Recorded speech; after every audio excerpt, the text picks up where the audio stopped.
सत्संग शुरू है। सभी से निवेदन है, कृपया अपना अपना फोन बंद कर दें या वाइब्रेशन पे कर दें।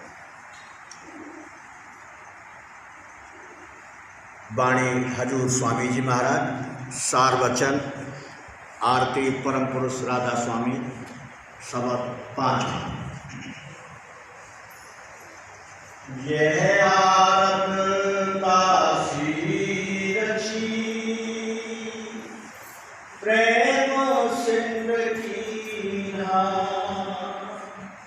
धारावनी प्रेम की, जाका वार नमा। यह आरत दासी रची, प्रेम सिंध कीन्हा, धारावनी प्रेम की,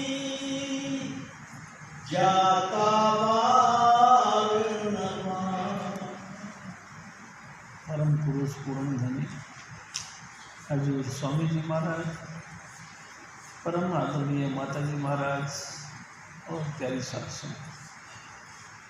संगत जी, ये हजूर स्वामी जी महाराज की बात है। एक दफ़ा स्वामी जी महाराज ने एक वचन फरमाया कि राधा स्वामी दयाल है कि स्वामी जी महाराज के दस्तूर था कि जो भी सेवक आकर के हजूर स्वामी जी महाराज का आरती करना चाहता था, हजूर स्वामी जी महाराज को उसी को मुखातिब करके वाणी की रचना किया गया। ये भी उन्हीं प्रेमियों की वाणियों का मुखातिब करके उनको आधार दे करके हजूर स्वामी जी महाराज ने वाणी। स्वामी जी महाराज ने फरमाया कि एक पंजाबन जो कि हजूर स्वामी जी महाराज की सेवा में रहती थी, कई वर्ष हो गए थे वहाँ की सेवा करते करते। एक दिन क्या हुआ कि उनके क्षेत्र के लोग यानी उनके घर के लोग इकट्ठा होकर गंगा ये जो है कि वृंदावन की यात्रा करने, मथुरा वृंदावन घूमने के ख्याल से आए। तो उन्होंने ख्याल किया कि भाई यहाँ हमारे आगरा के अंदर जो है राधा स्वामी को सत्संग है, उसके अंदर हमारे गांव की वो लेडीज है वो भी रहती है, चलो उसको भी ले लेते। वो सब वहाँ पहुँच गए और इसी लेडीज को जाके उन्होंने थोड़ा सा तोहमत लगा के यानी कि ऐसे परेशान से करने के ख्याल से उनसे कहा कि यहाँ पड़े हो, यहाँ क्या लेते हो, आओ हमारे साथ मथुरा वृंदावन की यात्रा करो, जिससे कि जिंदगी को से सफल हो। प्यारे साथ संगत जी, जब ये बात कही तो उसका दिल पे बड़ी ठेस लगी कि मैं तो संतों की सेवा में रहती हूँ लेकिन लोगों को कोई कदर नहीं। प्यारे साथ संगत वो भागी भागी अंदर गई। हजूर स्वामी जी महाराज उस समय भजन कर रहे थे। प्यारे साहब से जो भजन पे कर रहे थे, करते करते उसने जाके नमस्कार किया और कहा कि हे स्वामी जी महाराज, मेरे गांव के कुछ लोग मथुरा वृंदावन की यात्रा करने आए हैं और मेरे को भी कहते कि यहाँ क्या लेती हो, यहाँ क्यों पड़ी हो, आओ हमारे साथ मथुरा वृंदावन की यात्रा करो, जिससे जिंदगी सफल हो जाए। और स्वामी जी बात दरअसल ये है कि इतने वर्ष हो गए मैं भी आपकी संग में पड़ी हूँ, मेरे को अभी तक कुछ नहीं हुआ हासिल हुआ, मेहरबानी करके कुछ मेरे भी अंतर्बार कुछ भी जो है दया करें।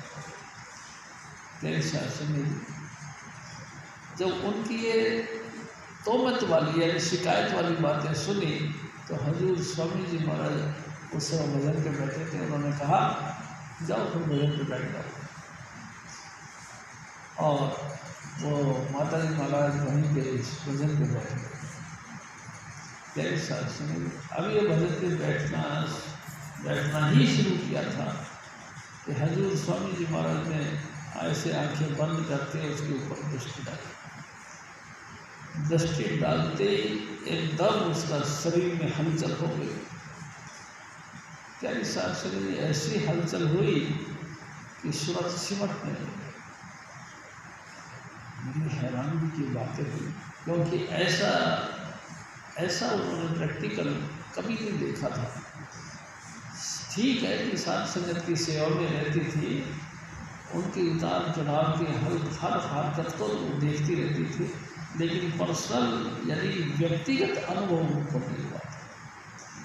प्यारी साध संगत, हजूर स्वामी जी महाराज अपने अंतर ध्यान में हो गए और उसकी रूह को खींचना शुरू कर दिया।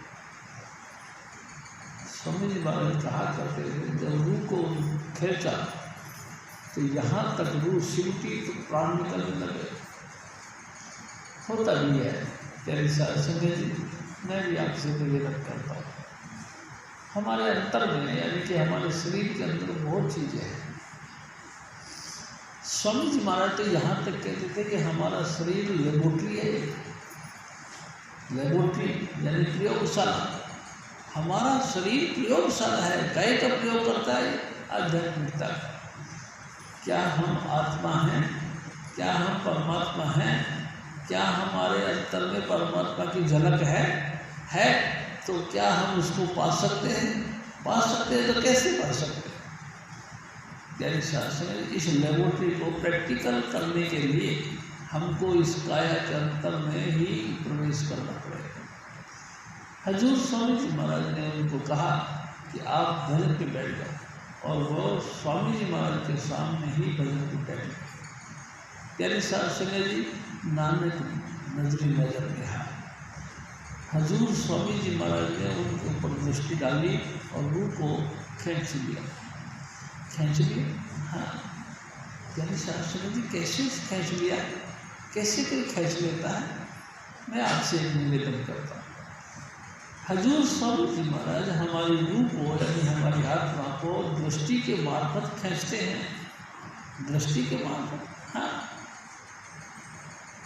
प्यारी शास्त्र जी, कमाल की चीज़ यही है कि जैसे मृत्यु के वक़्त, मौत के वक़्त हमारा पूरा भास यानी चेतन सत्ता, पूरा भास पूरे शरीर से सिमट करके यहाँ आ जाती है। इसी तरह नानक जीव में अमर रहो, ऐसा जोर कमाओ। अगर तुमको भी कोई ऐसा गुरु मिले तो ऐसा योग करो कि तुम भी जीते जी मरना सीख जाओ। जिस जल मरने से जग डरे, मेरे मन आनंद मने मरने ही ते पाइए पूर्ण परमानंद। पूर्ण परम आनंद की अनुभूति का भाव, अनुभूति को प्रैक्टिकल करना, तजुर्बे में लेना, यानी कि जीते जी मरना। जीते जी नानक पहले मर रहो, दादू पहले मर रहो, पीछे मरे सबको।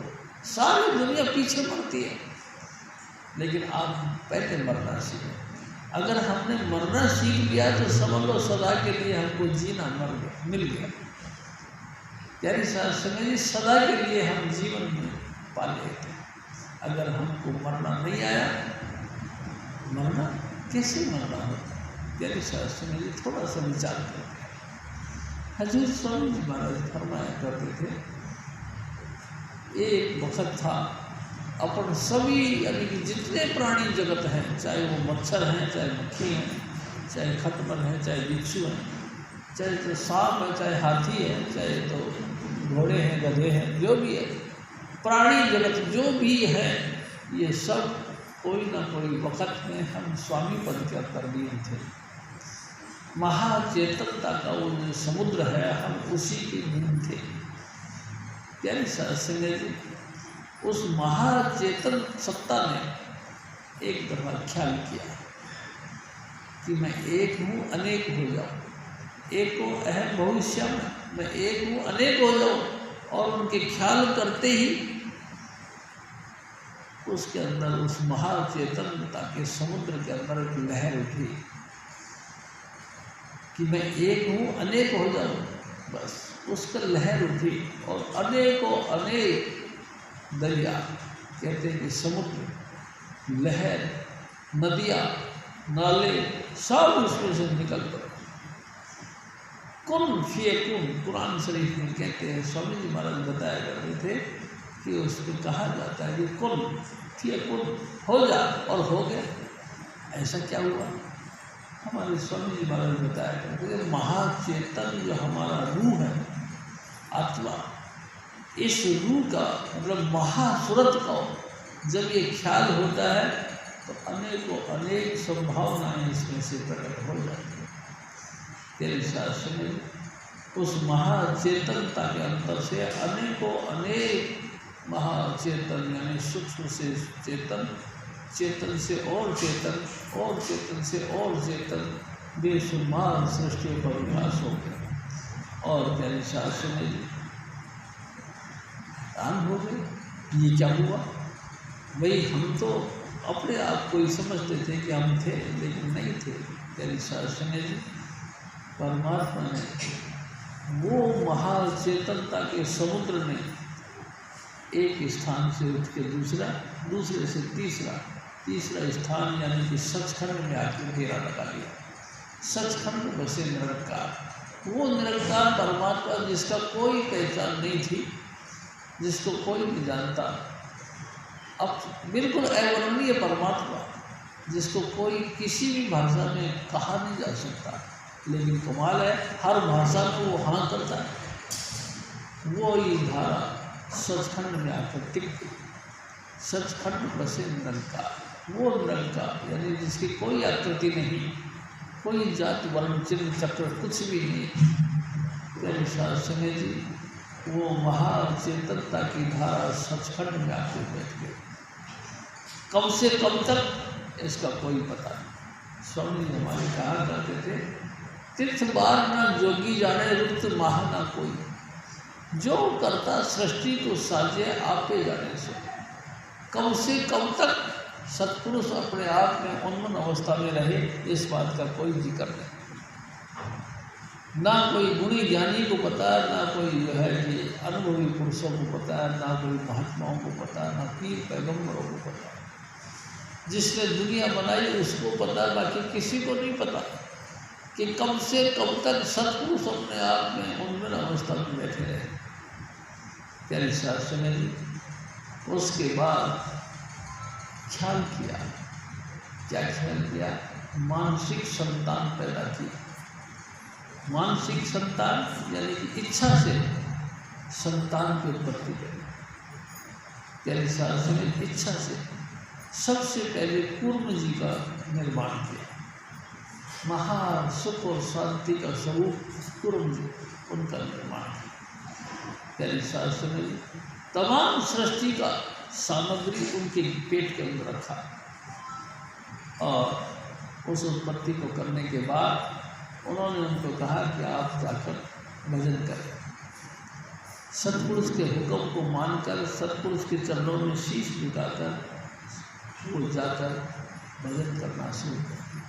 तेरे शास्त्र में एक एक करके दूसरा अवतार उन्होंने ज्ञानी जी का प्रकट किया, तीसरा फिर उन्होंने सहज जी का प्रकट किया।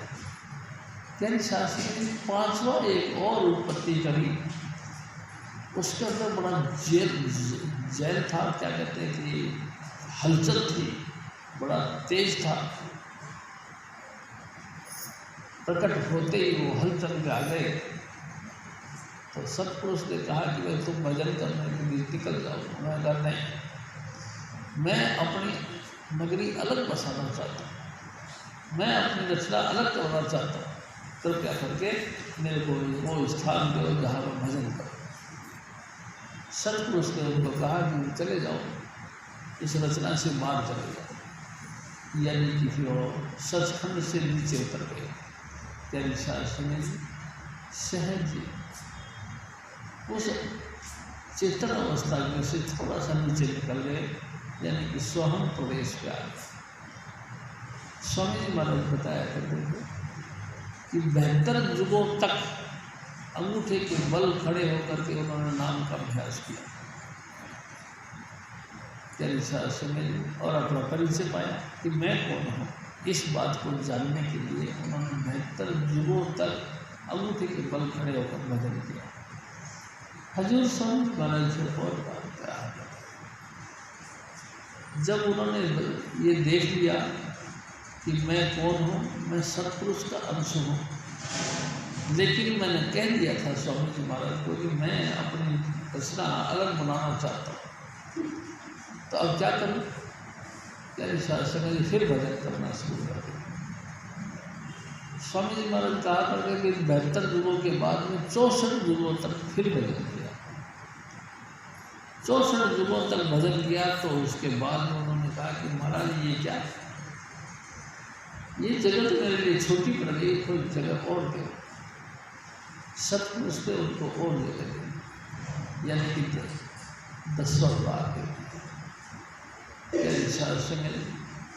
10वां द्वार में बैठकर उन्होंने 64 युगों तक भजन किया। एक दिन फिर उन्होंने कहा कि देखो ये जगह ये भी मेरे को छोटी पड़ गई, मेरे को जगह और दे। चैन शास्त्र ने स्वामी जी महाराज कहते फिर उसको ब्रह्म का देश दे दिया। अब वो 3 लोक का नायक बन गया, यानी कि ब्रह्म, पारब्रह्म और सोहन प्रदेश, तीनों देशों का साम्राज्य उनको दे दिया।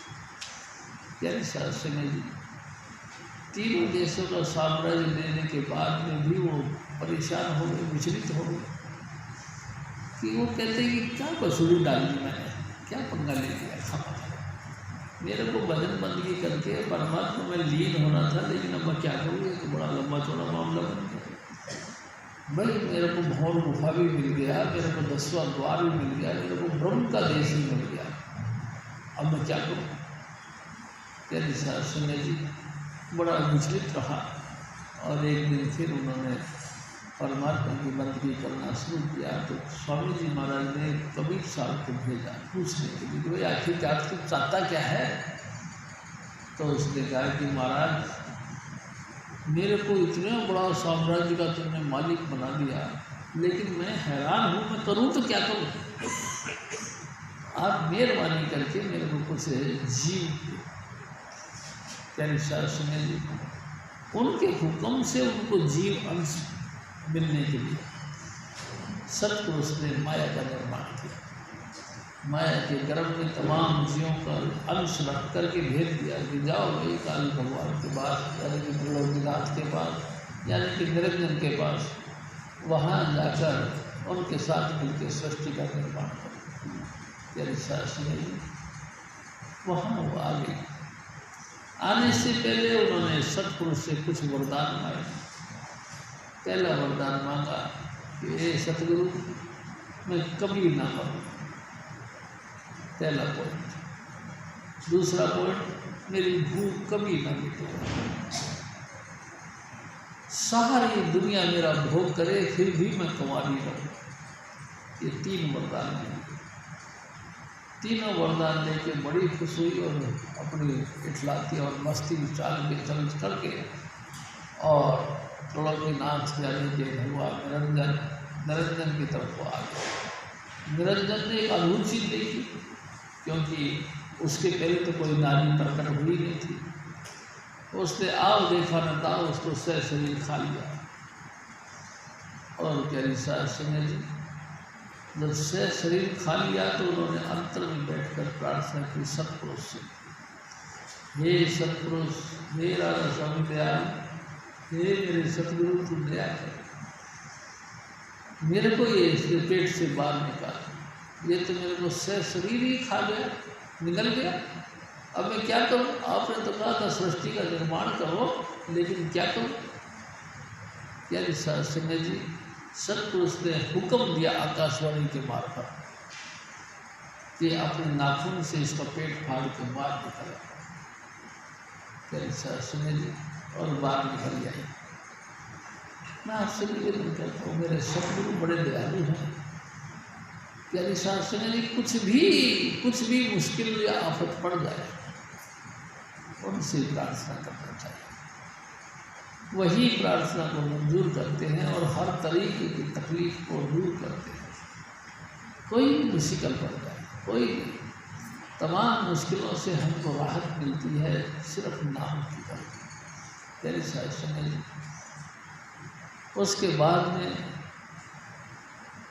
वही निरंजन भगवान उनसे कहने लगे माया से, यानी कि उसे महामाया से, कि भाई सत्पुरुष ने आपका निर्माण मेरे लिए किया है, अपन दोनों पति पत्नी बन करके संसार में सृष्टि का निर्माण करें।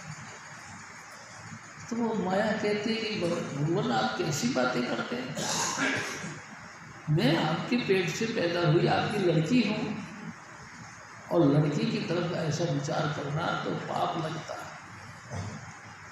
त्यारी साधना जी काल भगवान ने उनसे कहा कि वो पाप और पुण्य का निर्माण तो हम करेंगे, आप हमको क्या कहते हैं, आपका निर्माण मेरे लिए ही किया गया है। और स्वामी जी महाराज एक और बात कहते हैं, त्यारी साधना जी, एक तो माई जगत ब्याई तीन चेली परवान, एक संसारी एक पंडारी एक लावन दीवार। एक माया यानी कि वो सतपुरुष की लड़की प्यारी साधना जी, उस एक माया ने निरंजन भगवान के साथ में शादी रच डाली, और उस निरंजन भगवान ने उनके साथ 3 दफ़ा भोग किया और 3 संतान पैदा किए, ब्रह्मा विष्णु और महेश, 3 पुत्र पैदा किए। प्यारी साधना जी, मैं ताजुब की बात बताता हूँ आपको। अपन सब हैरान होते हैं, हम सब परमात्मा के बच्चे हैं, फिर भी हमको इस माया ने ऐसा जाल में डाला हुआ है कि हम कभी जानते नहीं, हमको बिल्कुल नॉलेज भी नहीं है कि हम हैं कौन। जिसको भी कहो अपना पिता ने जो नाम रख दिया वही नाम लेके हम कहते हैं हम वो हैं। कौन सी जाति के हो, हम उसी जाति के जिस जाति में हमारे पिता थे, हम उस जाति के उस वंश के और उस खानदान के हैं। यानी साधना जी, स्वामी जी महाराज ने एक दफ़ा नहीं अनेकों बार कहा कि तू थी सत नाम की गोती, ए आत्मा तेरा कोई जाति नहीं, तू सतपुरुष की गोद वाली है, तू सचखंड वासी है, तेरा पिता सतपुरुष है, तू उसकी संतान है। लेकिन किसी से भी कहो कोई नहीं मानता। हम बुलबुले हैं इसके, ये हिंदुस्तान हमारा है। यानी शास्त्र जी कमाल है। हम इस मुक्ति के अंदर यानी कि इस त्रिलोकी के अंदर जो जाति है उसको अपना जाति में मंजूर करते हैं। जो परिवार और बरादरी है हम उसी परिवार और बरादरी को मंजूर करते हैं, लेकिन सतपुरुष के हैं ये कभी नहीं मानते। प्यारी शास्त्र जी, सोचो कि एक दफ़ा हम सब राधा स्वामी दयाल के घर में हम रहते थे, उसी दयाल पुरुष ने हुक्म दिया और हमारे लेखा जोखा बनाया और हमको आज्ञा दी कि जाओ तुम त्रिलोकी में थोड़ा घूम के आ जाओ। हम सभी सतपुरुष से इजाज़त लेकर के हम घूमने आए थे, लेकिन काल भगवान ने ऐसी विचित्र विचित्र चीज़ें रच रखी है कि दिन को देख देख के हमारा मन उनके प्रति लोभायमान हो गया, उनके प्रति फंस गया। हम उन सीनरियों को देख देख के उनको देखते देखते आपके बक्के रह गए, हमको अच्छा लगने लगा। यानी शास्त्री जी पूरी ज़िंदगी हम लोगों की सीनरियाँ और दृश्य देखते रहे, लोगों की शक्ल और सूरत देखते रहे, आदतों को देखते रहे, स्वभाव को देखते रहे, और देख देख के उनमें हम मोहित होते थे। कोई तरीका नहीं निकला, कोई ऐसा तरीका नहीं निकला कि हम इस त्रिलोकी में से निकल सकें। हाँ, जिन तुम भेजे तिन ही बुलाए, सुख सहज से ती घराओ। एक दिन उस दयाल पुरुष को फिर दया आई, जिस दयाल पुरुष ने हमको हुक्म दिया था कि जाओ तुम त्रिलोकी में घूम के आ जाओ, वो खुद ही इंसान का चोला धारण करके धरती पर आया। काई के लिए आया? हमको निभाने के लिए, हमको निभाने के लिए आया। जैन शास्त्री जी क्या बन के आया? बोला आदमी बनाया, हर जीवो नाम पड़े रामदास। वही मौला यानी कि खुदा, वही अल्लाह, वही मालिक कुल इंसान का चोला बनाकर धरती पर आ गया। वही मौला इंसान बनकर आ गया, नाम पड़ा उसका हरजियो, नाम पड़े रामदास। उसको रामदास के लोग पुकारते हैं, हजूर स्वामी चुन्नीलाल के पुकारते हैं, हजूर बाबा सावन सिंह, हजूर महाराज कृपाल सिंह करके पुकारते हैं। उसी मौला का नाम शेख शिव दयाल सिंह पड़ा, उसी मौला का नाम प्यारी साहब सिंह जी बाबा जमल सिंह पड़ा, वही नाम लेकर के धरती पर आए। राधा स्वामी धरा नर रूप जगत में, गुरु होए जीव चिताए। प्यारे शास्त्री जी, राधा स्वामी किसी इंसान का नाम नहीं, राधा स्वामी राधा आदि सूरत का नाम। राधा नाम है उस परमात्मा का जो स्टार्टिंग पॉइंट पर कायम था, और स्वामी आदि शब्द में था, और जिससे वो अलग हुआ था उसको स्वामी करते हैं। राधा स्वामी दोनों मिलकर के एक हुए। प्यारी शास्त्री जी, हजूर स्वामी जी महाराज धरती पर आकर के इंसान का चोला धारण किया और सूरत शब्द का मार्ग अख्तियार किया, और प्यारी शास्त्री जी नाम का प्रचार शुरू किया। वही नाम जो इनका निज नाम था, निज यानी कि खानदानी नाम, निज यानी कि तू थी सत नाम की गोती, तू सतनाम की गोत्र वाली थी, उसी नाम का सहारा लेकर के हजूर स्वामी जी महाराज ने हमको नाम दिया। प्यारी शास्त्री जी, मैं आपसे एक निवेदन करता हूँ कि जब नामदान का प्रोग्राम शुरू हुआ तो मेरे को नाम मिला, तो जब नाम मिला तो हजूर स्वामी जी महाराज कहने लगे, शिव जी सुन, आज तेरे को वो नाम मिल रहा है जो सृष्टि के विकास के साथ कबीर साहब सचखंड से लेकर आए थे। वो नाम यानी आज अनाद जुगाद अनाम, वो नाम जो जुगों से पहले था, आज यानी सबका स्टार्टिंग था, अनाम जिसकी कोई डेफिनेशन नहीं, जिसकी कोई व्याख्या नहीं, लेकिन वो संपूर्ण रूप से सर्वव्यापक है। वही नाम तेरे को आज मिल रहा है। तू धन भाग समझ अपने कि आज तेरे को वो नाम मिल रहा है। प्यारी शास्त्री जी बड़ा हैरान हो गया, अच्छा स्वामी जी बड़ी कृपा करी आपने, आज वो नाम मिल रहा है। प्यारी शास्त्री जी, वही नाम यानी कि जो हमारा निज नाम, जिसके अंदर लाइट था, जिसके अंदर साउंड था, यानी कि जिसमें महाकरंट और चेतनता थी, वही नाम हमको स्वामी जी महाराज ने अब दिया। यानी कि नाम के धारे खंड ब्रह्मांड, जिसके तमाम खंड और ब्रह्मांड टिके हुए हैं, यानी कि चुंबकीय शक्ति से इतनी बड़ी पृथ्वी, इसको कौन टेक सकता है, कौन संभाल के रख सकता है, लेकिन नाम का करंट, नाम का जो चुंबकीय शक्ति, उसके कारण से पूरी पृथ्वी टकी हुई है। प्यारे शास्त्री जी, सिर्फ पृथ्वी नहीं, सूरज चांद सितारे अनगिनत तारे सब एक दूसरे के साथ चुंबकीय शक्ति के साथ टिके हुए। प्यारे शास्त्री जी, ये कौन सा शक्ति है?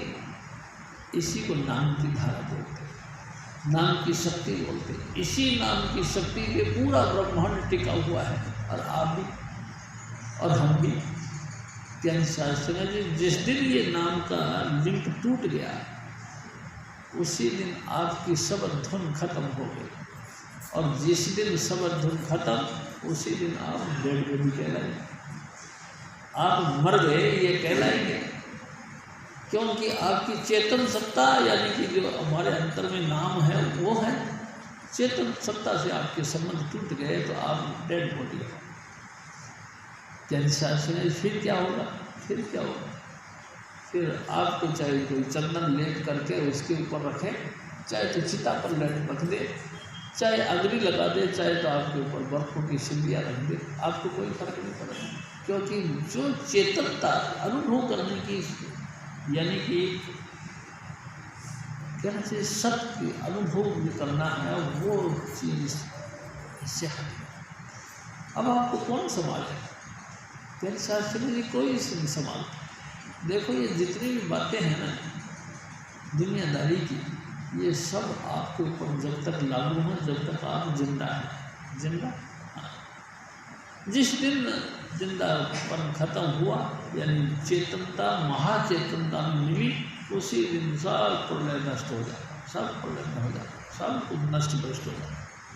प्यारे साथ संगत, इतना सुंदर हमारी शरीर है, इस शरीर के अंदर कमाल की बात है, रूह भी है, मन भी है, इंद्रियों को कंट्रोल करने वाली बुद्धि भी है। कमाल की बात की, ये सब चीज़ें हमारे अंतर में। देखो कितनी ताजुब की बात है, आपके काया के अंदर 9 खंड पृथ्वी, हाथ, पटन, बाजार आपके अंदर। रात को जब कभी आप सोते हो, आंखें बंद करके जब सपनों में चले जाते हो, कहाँ जाते हो जी? कौन सा देश देखा तुमने कभी? कहाँ देख के आए थे? क्या सुने जी, हमको नहीं पता, लेकिन सच बात यह है कि हम सचखंड में रहने वाले थे। सारी लोलाप का निर्माण सचखंड से हुआ, आज से नहीं, जब से दुनिया बनी तब से हम आप इसी चक्र में चलते रहे हैं।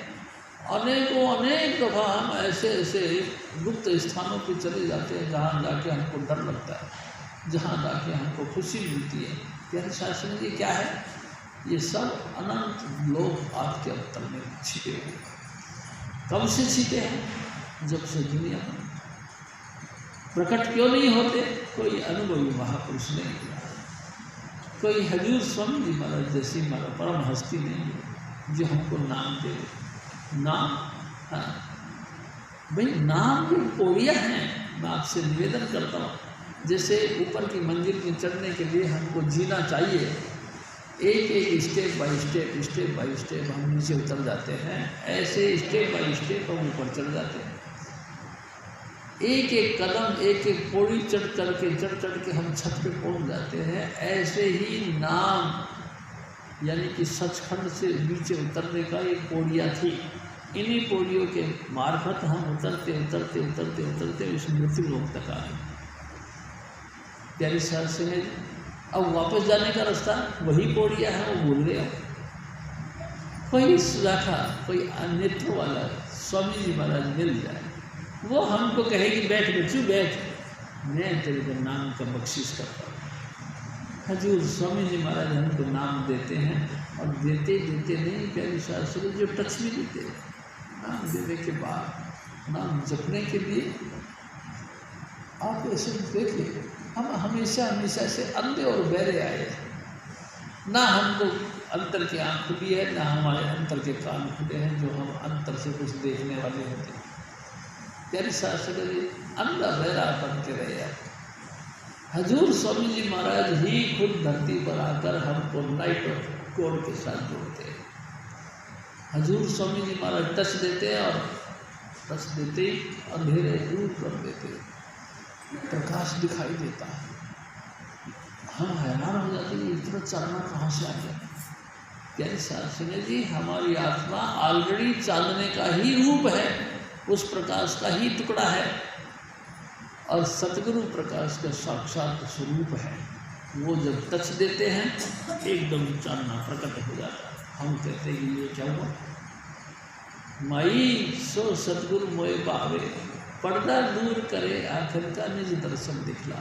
वो निजी प्रैक्टिकल, निज यानी प्रैक्टिकल, हमारा पर्सनल यानी कि लाइट ऑफ गॉड जो हमारा अपना आपा है, उसका दर्शन करवाता। प्यारे शास्त्री जी, ऐसा सतगुरु मिल जाए तो स्वामी जी महाराज फिर और क्या बात है। ये आरत दासी रची प्रेम सिंध की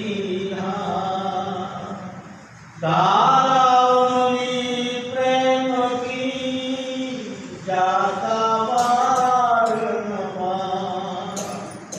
सन्मुख ठाई होए कर बेनती करूं पुकार। भावहीन में क्यों हुई स्वामी तुम दरबार। जैसा संजय जी,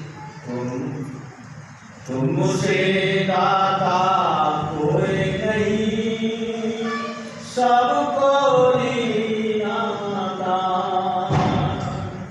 मुझे अपराध नहीं लगी, अब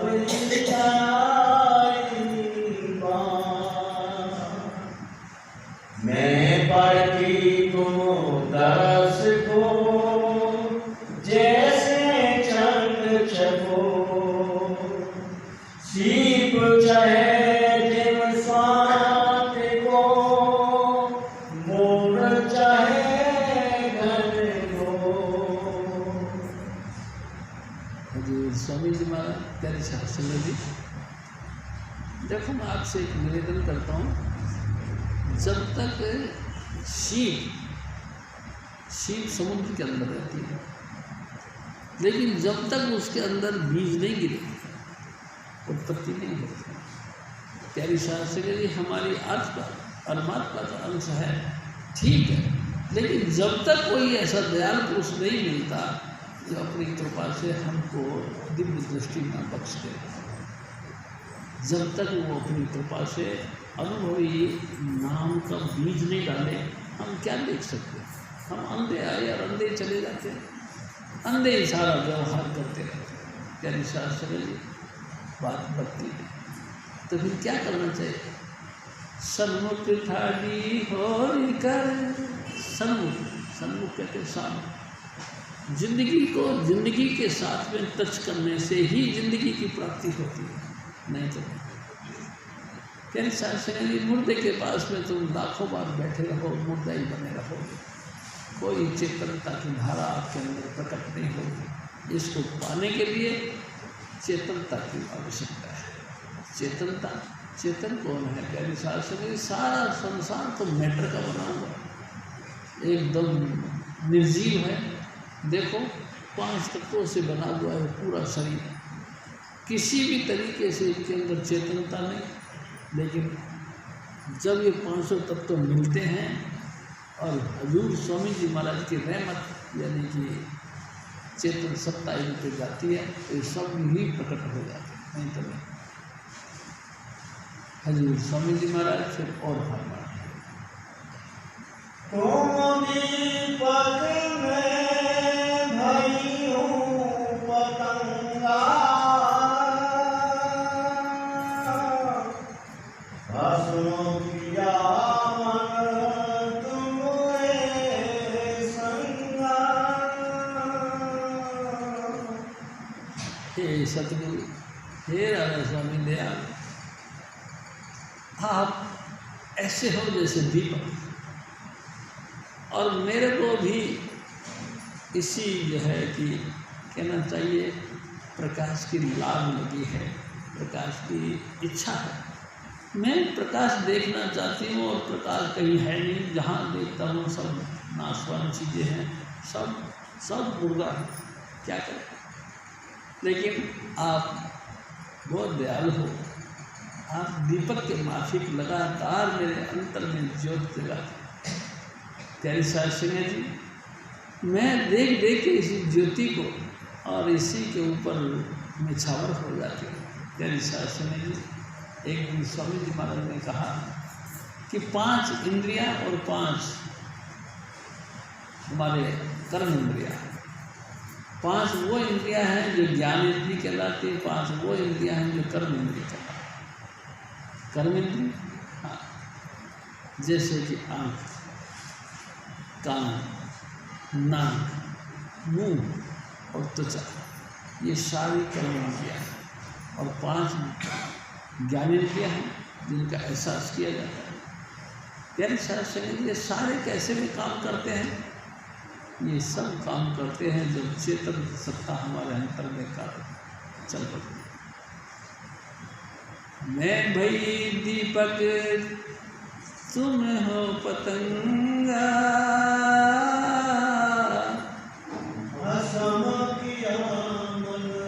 तुमरे संगा, तुम भृंगी में कीट अधीना, मेरे गए राधा स्वामी अत पर दीना। हे राधा स्वामी दयाल, बड़ी कमाल की बात है, आप जी ने बड़ा मुश्किल से बड़ी मुद्दों के बाद में ऐसा संजोग बनाया कि मैं आपके चरणों तक जुड़ सकता। क्या जुड़ सकता है इंसान? नहीं कर सकता। स्वामी जी महाराज भी कहा करते, उस दयाल पुरुष को बहुत ही दया आई।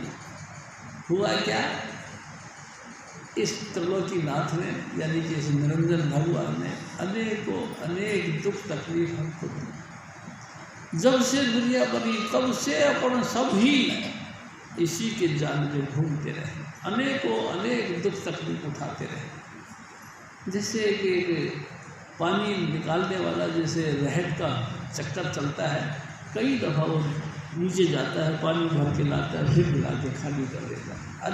अनेक दफ़ा अपन कभी राजे महाराजे बने, कभी सेठ साहूकार बने, कभी धर्मात्मा बने, कभी गुणी और ज्ञानी बने, कभी विद्वान बने, कभी मूर्ख बने, कभी भयंकर रोग से त्रसित रोगी बने और कभी एकदम स्वस्थ देहधारी बने। तेरी समझ अनेक हमने पाया। क्या पाया?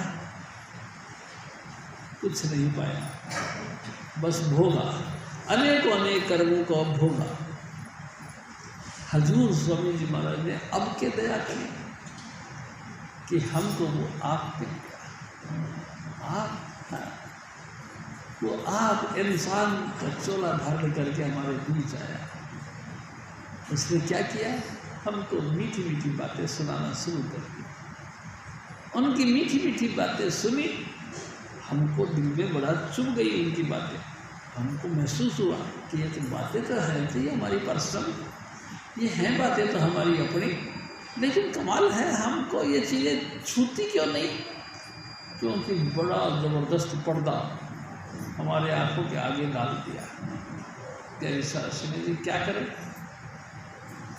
वो छूने को नहीं आ रही, हम उसको पकड़ना चाहते हो, पकड़ा नहीं जा रहा।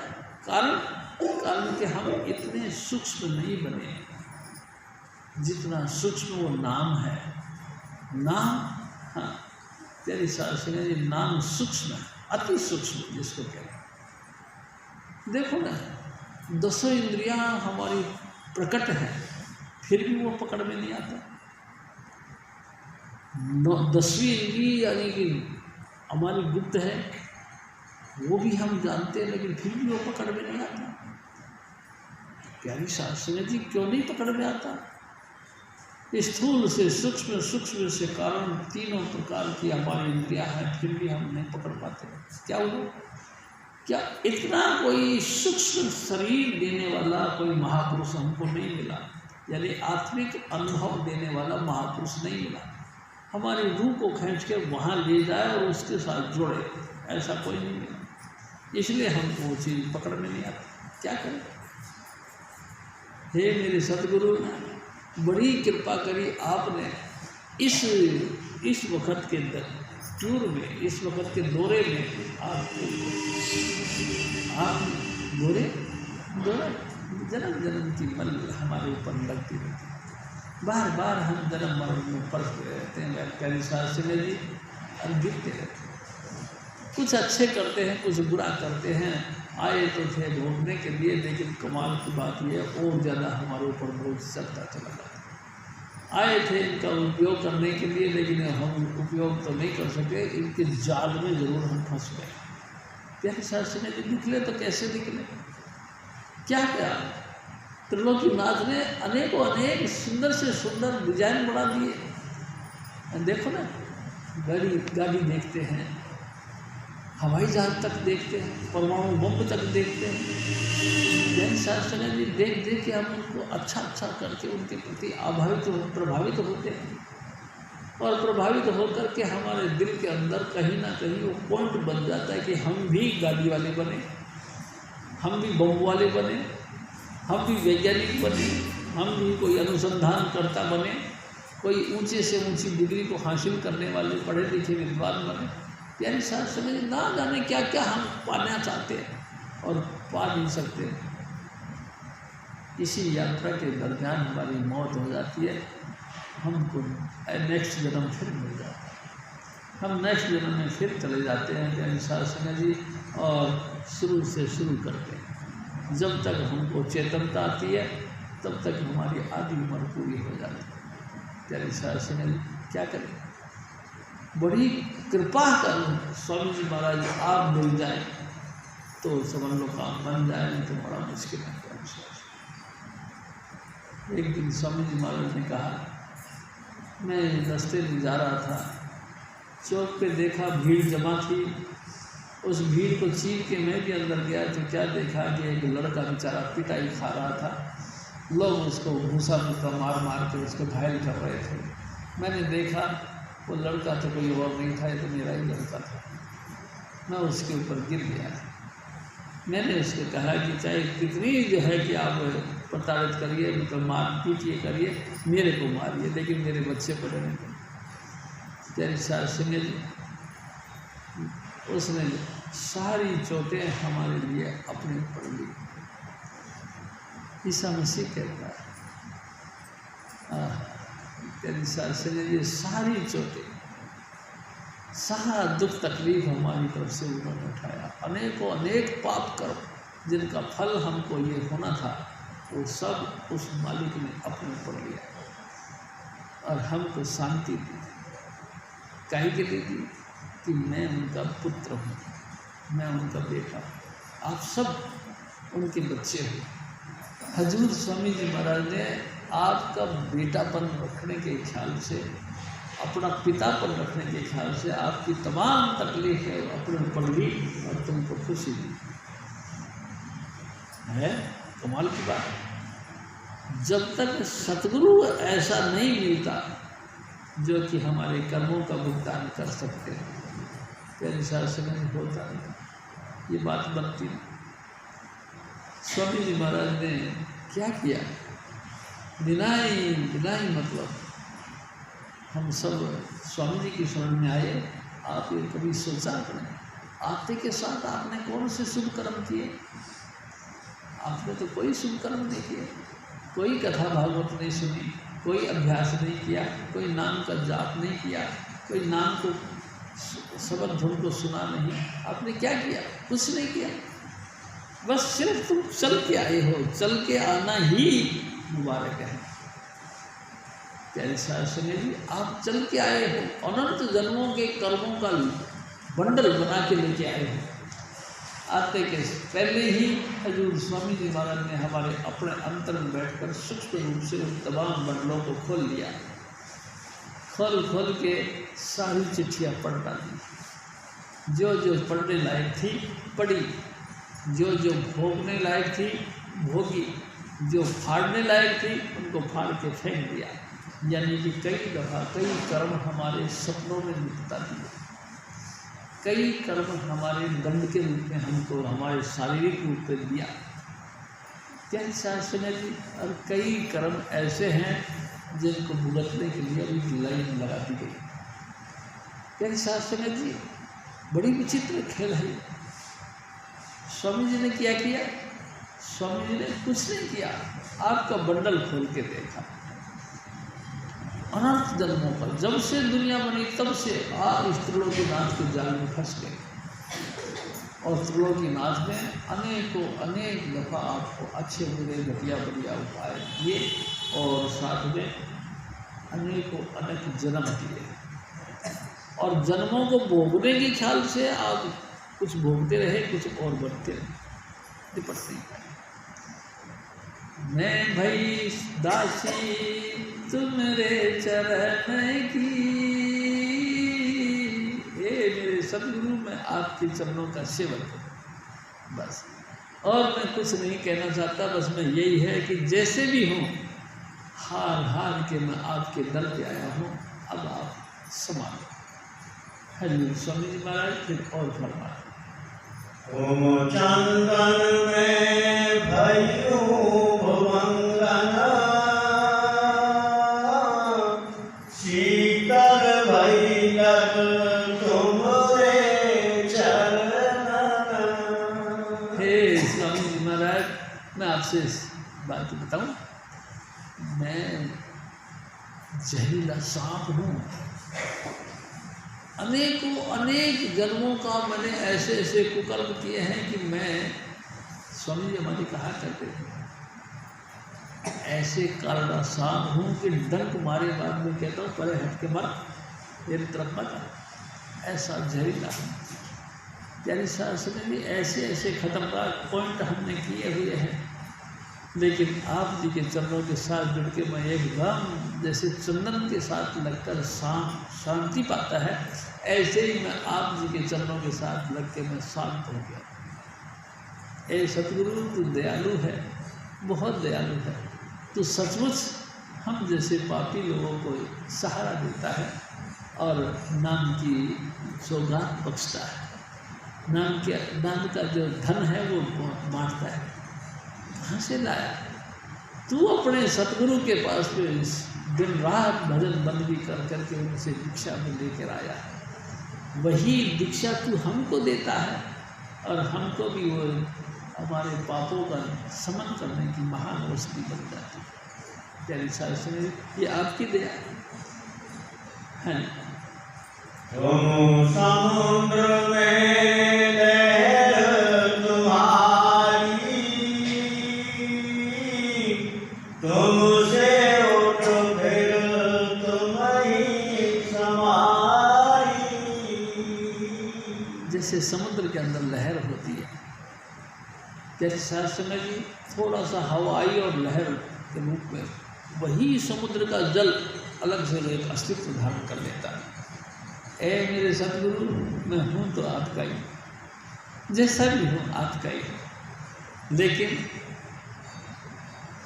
आप मेरे को स्वीकार करो। आपकी बड़ी मेहरबानी होगी, मैं कहाँ जाऊँ आप बताओ। ए सतगुरु, तेरे अलावा मेरा कोई रास्ता नहीं, अगर कोई है तो सिर्फ आप ही हो।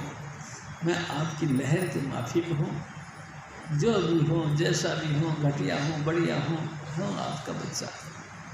प्यारी साथ संगत जी, हजूर स्वामी जी महाराज फिर और फरमाते हैं, तुम सूरज में किरनी आई,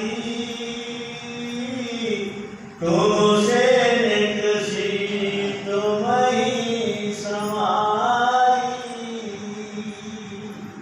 हजूर स्वामी जी महाराज प्यारी साथ संगत जी, जैसे सूरज निकलता है हमको कैसे पता लगता है? सूरज निकला है हमको कैसे पता लगा? ऐसे लगा कि उसकी किरणें यानी कि उसका रश्मि किरण यानी कि प्रकाश की बूंदें चल के वक्त ब वक्त हमारे तक आई। एक दिन स्वामी जी महाराज ने कहा करीबन 1.5 लाख किलोमीटर प्रति सेकंड के हिसाब से किरणें चल करके पृथ्वी तक आती है। यानी शास्त्र जी वो किरणें हम पे पड़ती हैं तो हम समझते हैं कि सूरज निकल गए।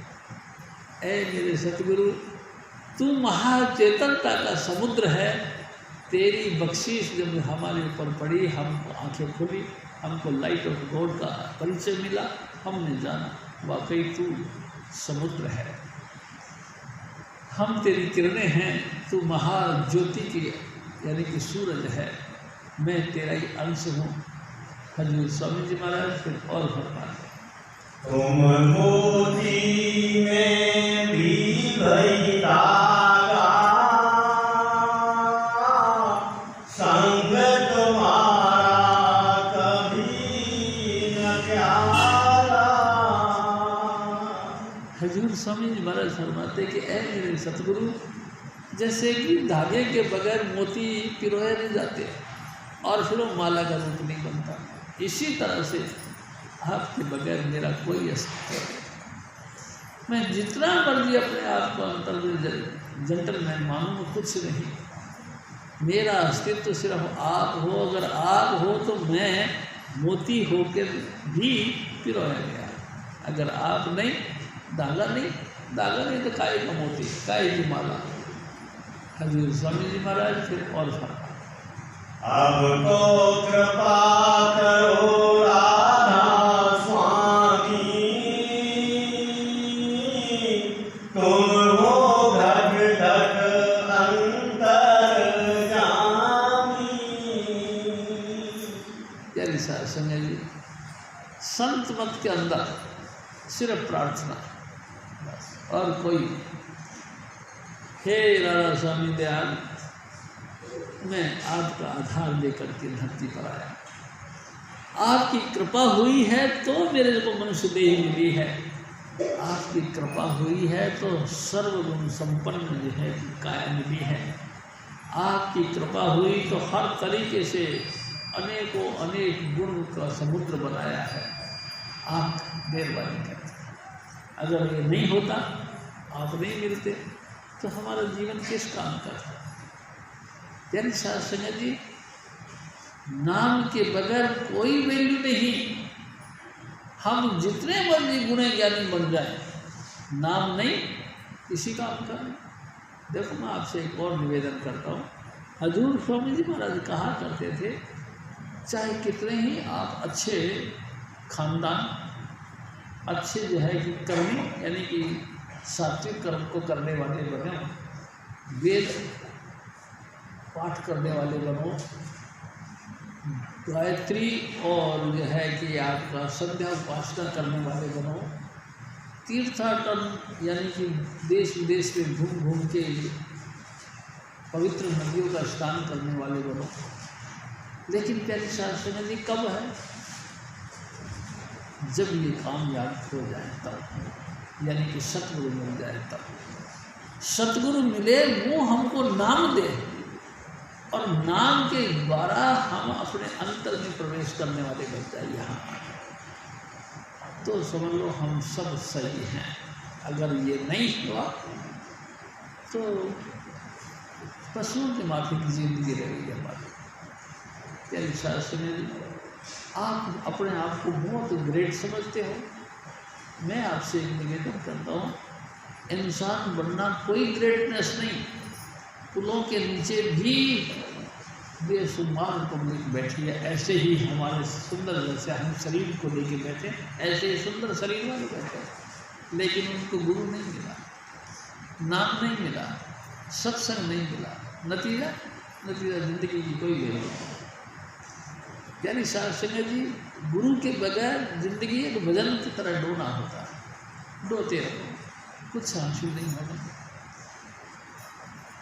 यानी शास्त्री जी, कुछ बातें मैं आपसे अलग से करता हूँ। हमारे एक भाई साहब हैं, स्वामी जी से नाम लिया, शुगर हो गया, शुगर अनलिमिटेड शुगर हो गया, 500, 550, 600 तक पहुँच जाता है। अब आकर वो क्या करते हैं? प्यारी शास्त्री जी, सारा खून को बाहर निकालते हैं और इसकी जगह नया खून डालते हैं। वेंटिलेशन पे लगे पड़े हैं। ये क्या है? प्यारे शास्त्री जी, कर्मों का खेल है। अनंत जन्म बीत गए, अपन ने ना जाने क्या क्या कर्म करते रहे हैं। उन तमाम कर्मों को देखो।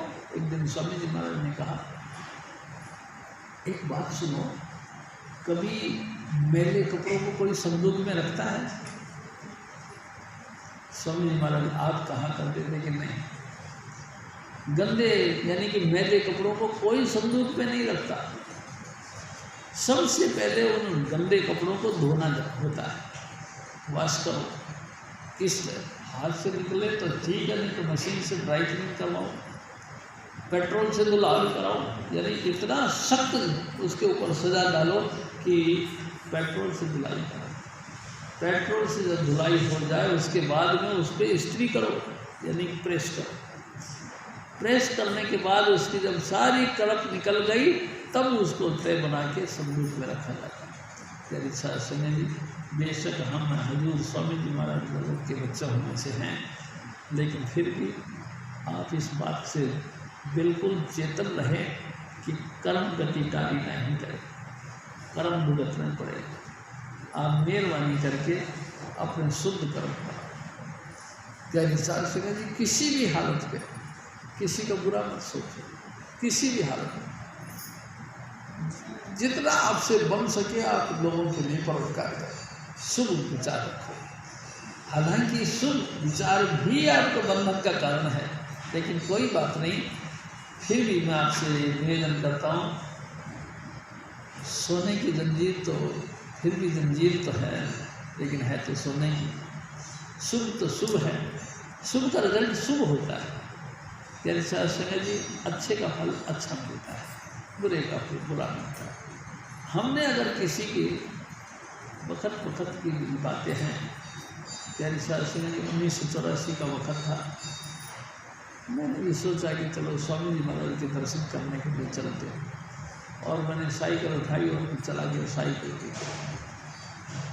चारों तरफ हाय हाय मची पड़ी थी, आग लगी पड़ी थी, एक दूसरे को मार काट चल रहा था। उस वक़्त भी मैं स्वामी जी महाराज की शरण में गया तो स्वामी जी ने देखा तो एकदम, तू कहाँ से? मैं कहा स्वामी जी आपको दर्शन के लिए, दर्शन के लिए चल तो जल्दी घर पे ले गए मेरे। तेरे शासन ने घर पे ले जाके मेरे को बैठाया, तसल्ली से पानी किया, स्वामी जी महाराज की सेवा करने लगे। फिर कहने लगे, स्वामी जी कहने लगे, इतना भयंकर मौसम चल रहा है, तू घर से बाहर निकल के क्यों आया? मैं कहा स्वामी जी आपको दर्शन करने की तरफ पैदा हो रही थी, इसलिए बाहर गया। फिर बड़े अफसोस पे आ गए और कहने लगे कि मेरा जी करता है कि कोई डिब्बी में डाल के तेरे को जेब में रख लो। और आंखों में आंसू थे। तेरे साथ में इतना मैं आपसे निवेदन करता हूँ, गुरु इतना प्यार करता है हमसे कि मैं आपको डिब्बे में डाल के जेब में रख लूँ, जिससे आपके ऊपर कोई भी गर्म हवा भी ना लगे। तेरे शास्त्री जी इतने सतगुरु दयालु होते, लेकिन हमको समझ नहीं, हमको खबर बिल्कुल नहीं है, हम बिल्कुल बेपरवाह रहते हैं। वक्त के बाद में पता लगता है कि ओहो, प्यारी साहब सिंह जी भोगल की तरफ से जब हमको जाना हुआ तो गोलियाँ चल रही थी। कमाल की बात है, मेरे सतगुरु ने कितनी गुरु कदम कदम पर हमारी रक्षा करता है। प्यारी साहब सिंह जी नाम दिया है, आप क्या समझ रहे जी? नाम देना कोई छोटी बात है? सचखंड से ऊपर अलग अलग के बाद आगामी देश तक की पूरी सत्ता आपके सुपुर्द की है स्वामी जी महाराज। आप इसको प्रकट करते हैं या नहीं करते, ये आपके ऊपर डिपेंड करता है। यानी साहब जी नाम जपते हैं या नहीं जपते, ये आपके ऊपर डिपेंड करता है। अरे क्या करना नाम जप के, क्या करना? यानी साहब जी आप ख्याल नहीं करते कभी। अभी अभी कोई बच्चा पैदा होते के साथ ही बीमार पैदा हो गया, आप क्या करें? क्या उसने कोई अच्छा बुरा कर्म किया है? क्या पता, अभी तो नहीं किया, लेकिन है पिछले जन्मों के कर्म हैं, उनके कारण से उनको ऐसी बीमार यानी कि रोगी देही मिली है।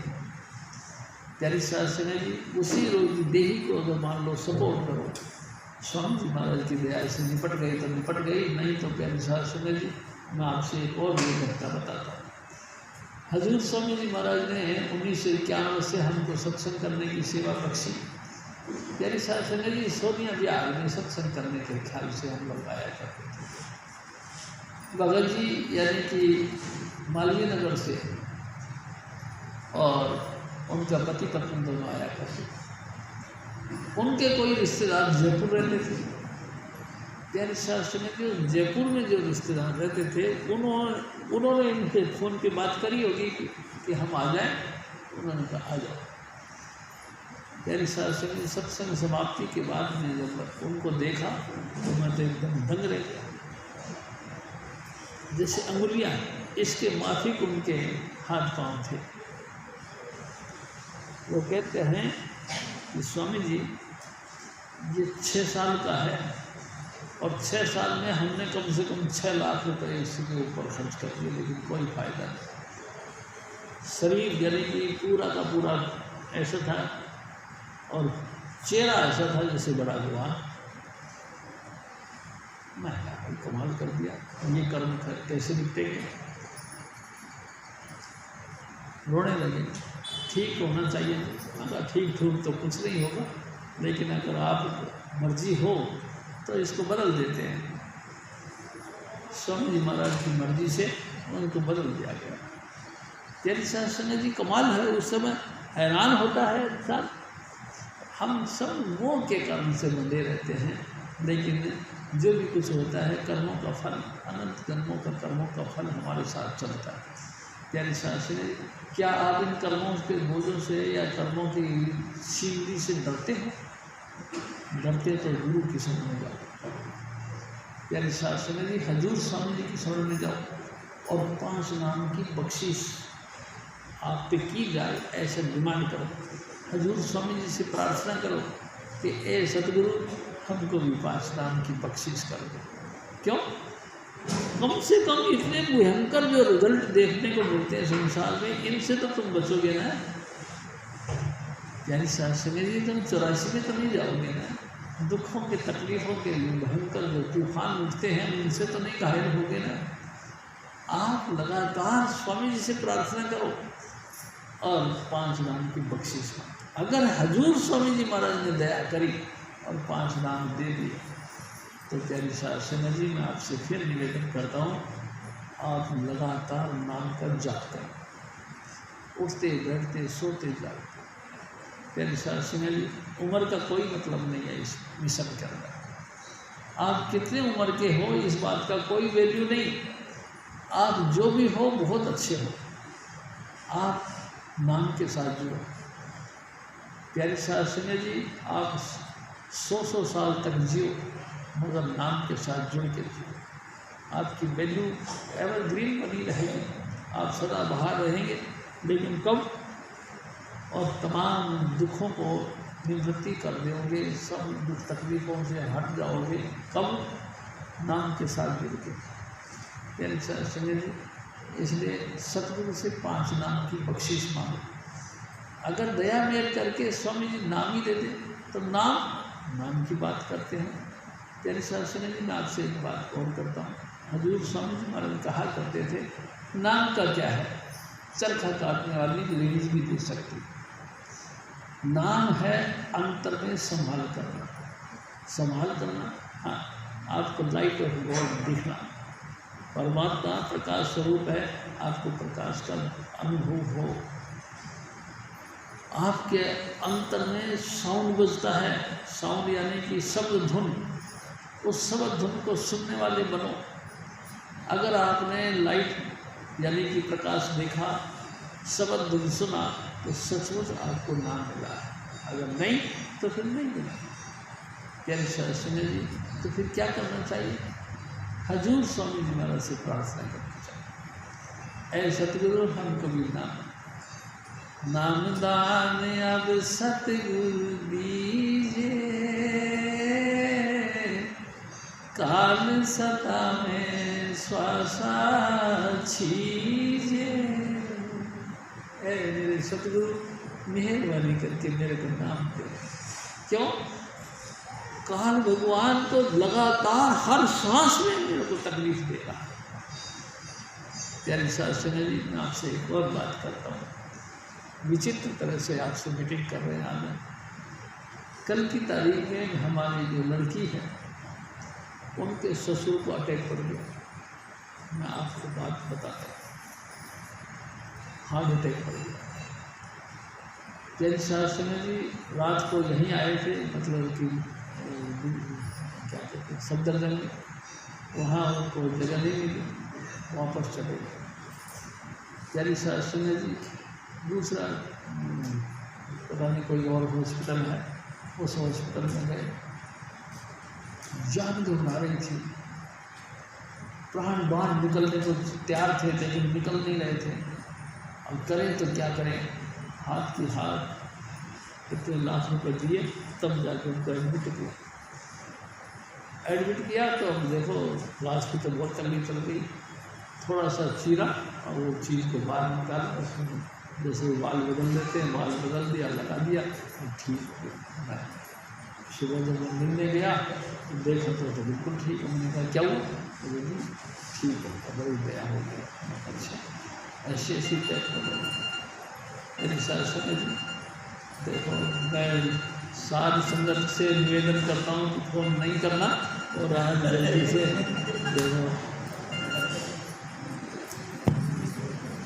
वो कहते हैं कि बाबा जी गुड़ खाएँ, गुड़ गाने को पच करें, वो वाली बात हो गई।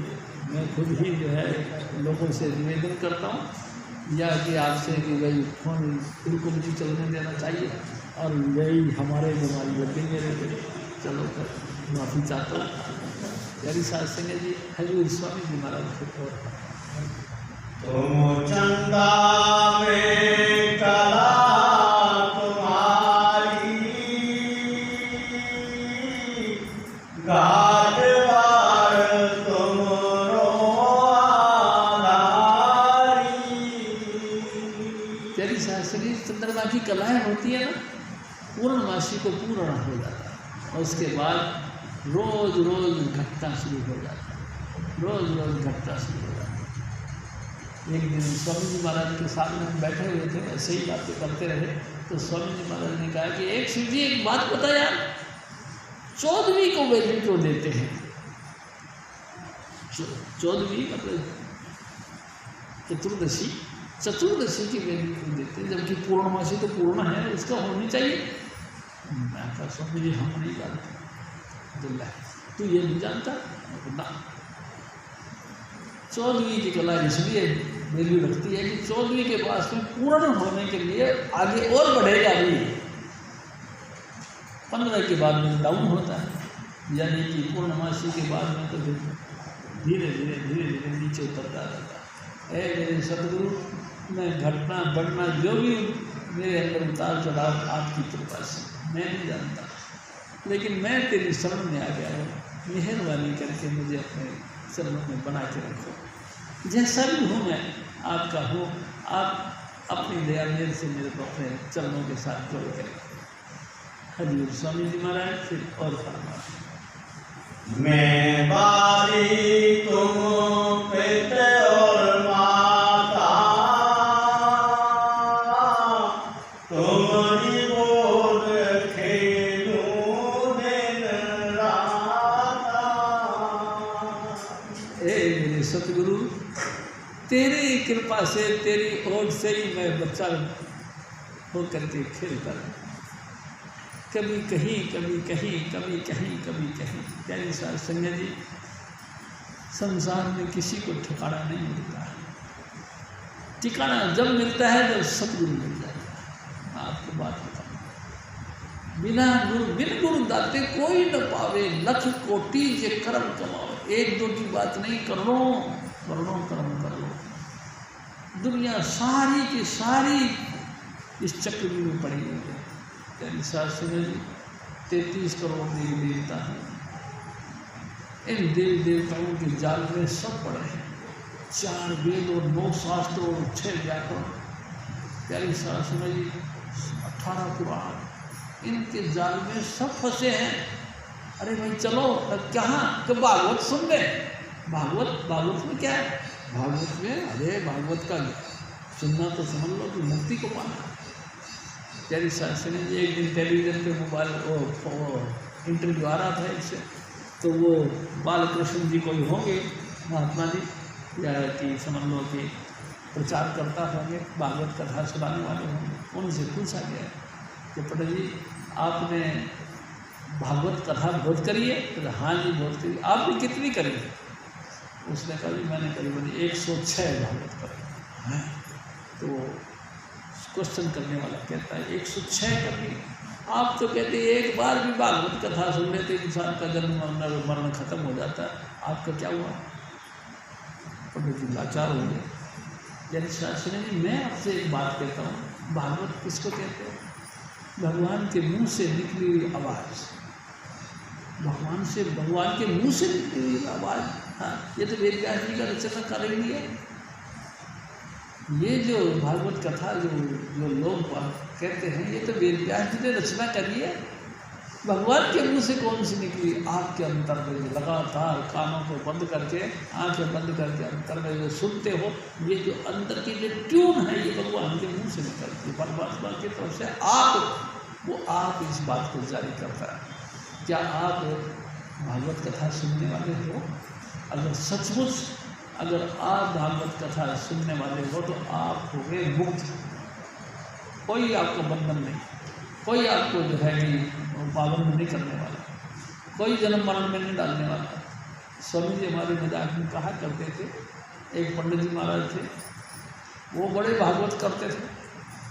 एक दिन राजा ने उसको बुला दिया कि पंडित जी हमने सुना भागवत का स्पेशलिस्ट हो, तो हाँ जी, तो भाई इसका क्या महत्व है? तो पंडित जी कहने लगे कि महाराज इसका महत्व ये है कि जो भागवत सुन लेता है वो उसकी मुक्ति हो जाती है। मुक्ति हो जाती है यार, ये तो बहुत आसान तरीका। पंडित जी सच बताओ। तो सच ही है, जो भागवत कथा सुन लेता है उसकी मुक्ति हो जाती है। तो बोले ठीक है, तो फिर करो। तो महाराज ऐसे थोड़ी होगा, आयोजन करना पड़ता है। तो करो भाई, जैसे भी जो कुछ होगा। कितने दिन लगेंगे? तो लगेंगे 5-7 दिन। वही बात है, 5-7 दिन का आयोजन करने का इंतजाम किया। 7 दिन तक सप्ताह सुनाई जाएगी। 7 दिन के लिए 5 दिन का आयोजन किया गया। सारी व्यवस्था की गई, टेंट वेंट लगाए गए, डेकोरेशन करी गई, साथ संगत को बैठने और खाने पीने का सब खर्चा कर रहा गया। और 7 दिन तक खूब धूमधाम से भागवत कथा होती है। जब कथा समाप्त हो गई तो सारा जो क्या कहते हैं कि जो साजो सामान आता है, यानी कि दक्षिणा वगैरह आती है, सबको इकट्ठा की गया। और पंडित जी महाराज गांठ बांध के घर ले जाने की तैयारी कर रहे थे। राजा फिर आ गए। राजा तो महाराज आप? तो हाँ। तो पंडित जी आपने कहा था ना कि भागवत कथा सुनने से मुक्त हो जाता है। मैं मुक्त तो हुआ नहीं, और बात आपकी मेरी शर्त यह है कि अगर मैं मुक्त नहीं हुआ तो मैं तुमको मुक्त कर दूँगा। अब आपको बताओ क्या करना है? क्या करना?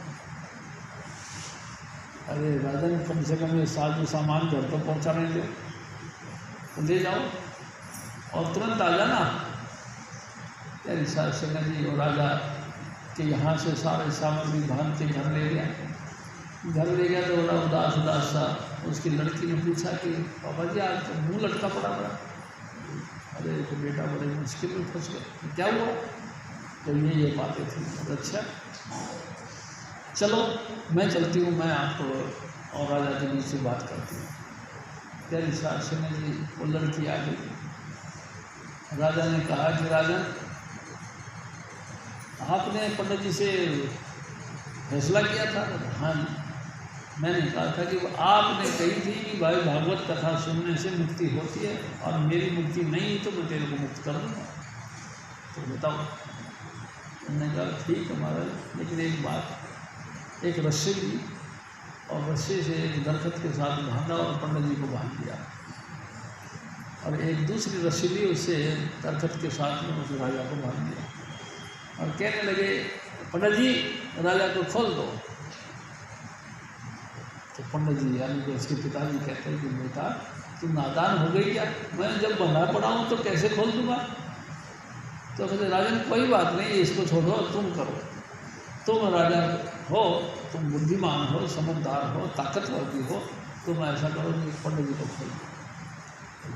वो बात उसने भी कही कि बेटा मैं कैसे खोल सकता हूँ, मैं बंधा हूँ। बस कि महाराज यही बात है, हम सब एक दूसरे के साथ बंधे पड़े हैं, इन्हीं कर्म कांडों के अंदर उलझे पड़े हैं। हम मुक्ति सेवे सो मुक्ता हो, जिसने मुक्त यानी कि मुक्ति प्राणी है, उसके पास में बैठ के तुम भी मुक्ति को पा सकते हो। एक मेरे सतगुरु पूर्ण पुरुष राधा स्वामी दयाल थे और मुक्त थे, यानी शास्त्र किसी भी तरीके से बंधन में नहीं थे। उनकी सोबत में जो भी बैठता था वो भी मुक्त हो जाता था। यानी शास्त्र ये पूरी ज़िंदगी मैंने देखा। 18 साल के करीबन मैं मेरे सतगुरु की शरण में रहा, और मैंने एहसास किया कि सचमुच उनके पास में मुक्ति की एक फुहार सी चलती थी। ऑटोमेटिक इंसान मुक्त महसूस करता था। क्यों? सिर्फ इसलिए कि वो मुक्त थे।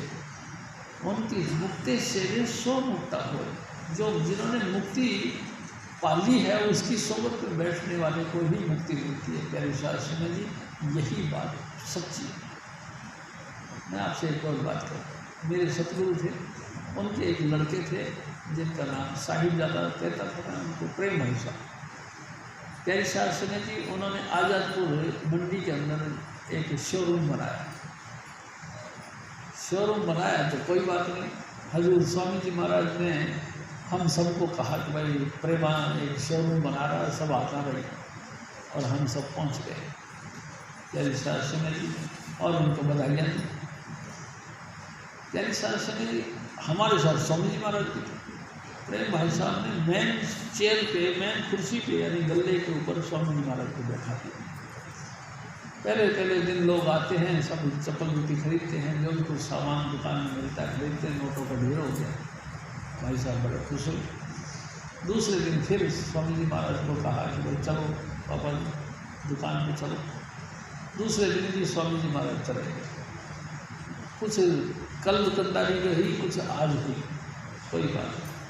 तीसरे दिन प्रेम भाई साहब ने फिर कहा कि पापा जी चलो दुकान पे। हमने कहा ओए क्या कही तुमने? कि चलो दुकान पे। तू जान तेरा काम जाए, मैं इन जालों में नहीं फंसता। आज तक मेरा बाप भी कहता था मेरे को कि चुन्नीलाल फिर तेरा गुजारा कैसे होगा। उस समय जब मेरे को गुरु नहीं मिला था, फिर भी मैंने ऊपर आसमान की तरफ हाथ करके कहा वही करेगा मेरा गुजारा।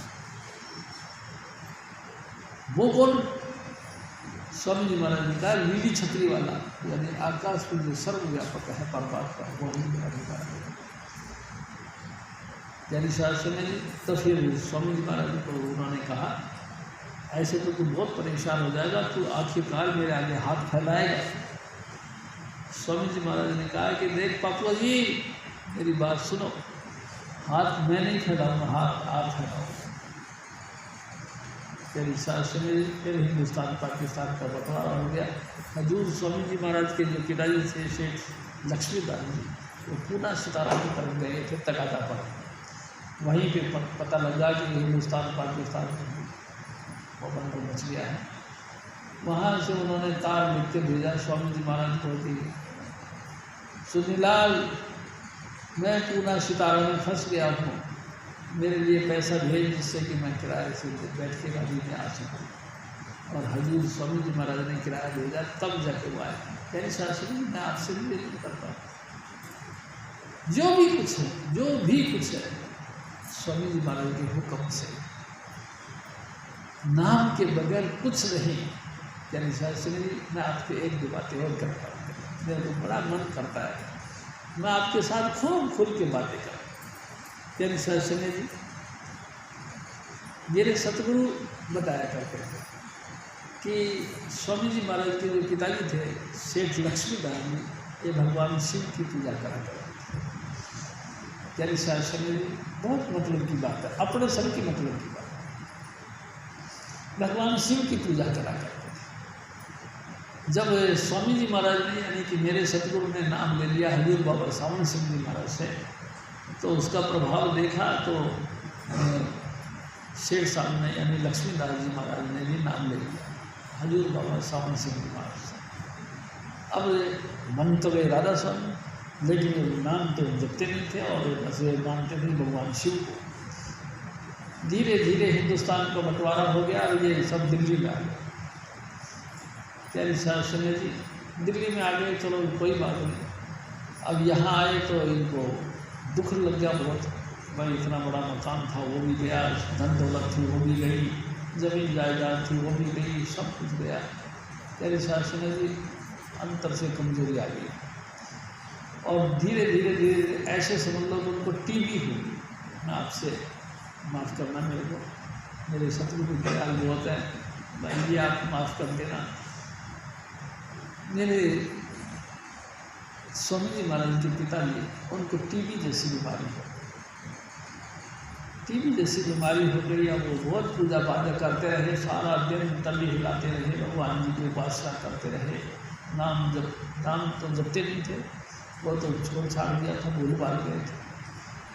फिर समझ दिया और धीरे धीरे और कमजोर हो गए। एक दिन स्वामी जी महाराज ने कही कि पिताजी आपने तो नाम लिया हुआ है।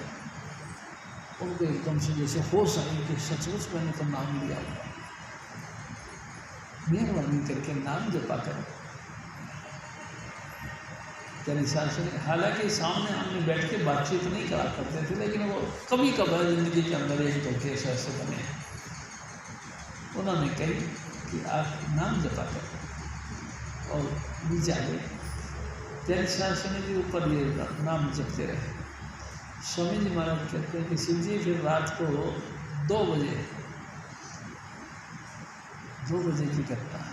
अब क्या हुआ कि 2 बजे और नाम जपने के लिए ऐसे बैठे थे कि एकदम बाबा सावन सिंह जी महाराज प्रकट हुए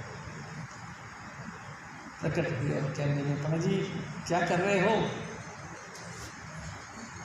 एकदम देखा, हुजूर वो पड़े, हुजूर मैं तो पापी बहुत हूँ, आपसे नाम भी लिया हुआ लेकिन मेरे आपका नाम जपा नहीं, मेरे को माफ़ करना, मेरे से बहुत गलती हो गई है, मुझको माफ़ करो। उन्होंने कहा कोई बात नहीं पंडित जी, खुश रहना चाहिए, नाम तो जपना ही चाहिए, नाम जपना बड़ी चीज़ है। पंडित जी कर्मों से गुरु मिलता है, कर्मों से इनाम मिलता है, आपकी ज़िंदगी का कोई पता नहीं, कोई बात नहीं, आप आज अंतर में आ गए हो, लो फिर अंतर में चलो मेरे साथ। प्यारी साहब सुने जी, हजूर बाबा सावन सिंह जी महाराज ने दृश्य दिखाया, बटन दबाया तो लिफ्ट आ गई, तो लिफ्ट में हजूर बाबा सावन सिंह जी महाराज चढ़ गए और पंडित जी को भी कहने कि आप भी आ जाओ। पंडित जी यानी कि मेरे सतगुरु के गुरु पिताजी, वो भी उसमें बैठे, बटन दबाया, क्यों जी जैसे लिफ्ट नीचे उतरती है ना, ऐसे लिफ्ट नीचे उतरी और एकदम बुधा चक्र पर पहुँचे। मैं आपसे निवेदन करता हूँ, मेरी गुरु महाराज की बातें बताता हूँ। लिफ्ट जो है सबसे पहले स्थान यानी कि गुरु बुधा चक्र पर आकर टिकते, तो बुधा चक्र पर वो टिकी तो एकदम खिड़की खुली तो लाल रंग का प्रकाश, प्यारी शास्त्र में जो लाल रंग के प्रकाश में भगवान गणपति, जिनका कभी देखा भी नहीं था, देखा चारों तरफ ओम जय जगदीश हरे जैसे करते हैं, ऐसे श्री गणेश हो रहा था। प्यारी शास्त्र में लाल रंग का प्रकाश देखा तो बने स्वामी जी महाराज को उन्होंने कहा कि पंडित जी दर्शन हो गए, चले ऊपर, दूसरा बटन दबाया, झटाक से ऊपर चली गई, ब्रह्मा जी के ऐसे पहुँच गए। तेरी सास सुनी, ब्रह्मा जी को 4 में देख के और हैरान हो गए पंडित जी, दर्शन मेरे हो गए। पंडित जी चले ऊपर, तो चलो बटन दबाया, क्यों ऊपर आए नाभि चक्र पर। तेरी सास सुनी, मैं आपसे निवेदन करता हूँ, मेरे सतगुरु की शिक्षा क्या है? नाभि चक्र पर पहुँच गए तो क्या देखा, एक बहुत बड़ा समुद्र है और समुद्र के अंदर एक जनानी जो है यानी कि एक लेडीज, वो कमल के फूल पे बैठी हुई है और भगवान विष्णु लेते पड़े और वो माता लक्ष्मी उनकी पाँव दबा रही। प्यारी शासन में भी हजूर स्वामी जी महाराज कहते हैं कि बाबा सावन सिंह जी महाराज ने कहा कि जाओ पंडित जी दर्शन कर आओ, और पंडित जी वहाँ से चल गए। देखा, हैरान हो गए, अचानक हैरानगी की बातें थी, हक्का बक्का ऐसे कई देर तक चलते रहे। जोर से आवाज दी स्वामी जी महाराज, मतलब हजूर बाबा सावन सिंह जी महाराज कि देख लिया, आ जाओ पंडित जी। वो आ गए, बटन दबाया, क्यों अब वो चली ऊपर गई तो प्यारी सास सुनी जी, मेरे सतगुरु, उनके सतगुरु यानी कि हजूर बाबा सावन सिंह जी अपने निजी स्वरूप में करें दर्शन करें। जी खुश हो महाराज, आपका आपने बड़ी कृपा करी। मैं अनजाने मरम नहीं जाना, शरण पई तुझ तारे दिल से तकत हजारे। मेरे सदगुरु में सचमुच अनजान, मैं नहीं जानता। और प्यारी शासन जी चेहरा उनका एकदम लाल हो गया, रुष्ट पुष्ट हो गए जैसे कि कोई बीमारी नहीं, और आवाज़ दी चुनीलाल चुनीलाल। और चुनीलाल जी जो नीचे थे भागे भागे ऊपर आए, देखा, ओह चुनीलाल आज तो तेरे को खुशी की बात बताऊँ। क्या? हजूर मिले, हजूर मिले ताही करके थोड़ा चेहरा आज तो खुल गया। आज तो ऐसा लगता जैसे किसी जवान हो गए। हाँ जवान क्यों नहीं, आज हजूर मिल गए। प्यारे शास्त्री जी, मैं आपसे निवेदन करता हूँ, ये तमाम चीज़ें हमारे अंतर में हैं, लेकिन बिना सतगुरु के नहीं।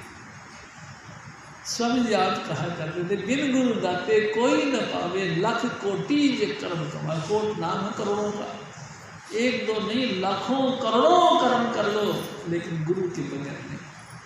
जब सतगुरु मिलता है फिर सब उल्टी, ये जो धारा नीचे बहती है ना, ये वापस उल्टी अपनी तरफ चल पड़ती है।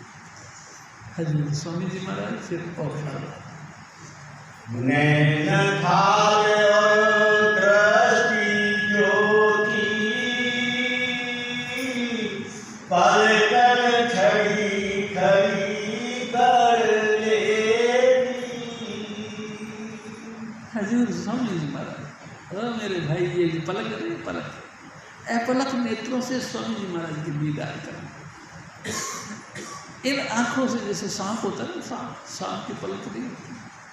तेरे शास्त्री जी आपको पता है, पिछले 2 हफ्ते पहले एक सांप आके यहीं बैठ गया है। मैं जब रात को आया यहाँ, शनिवार रात को जब आया तो देखा तो ये क्या पड़ा हुआ। तो मैंने आइडिया लगाया कि कोई ना कोई मेरे से मजाक करने के लिए प्लास्टिक का सांप रख गए यार।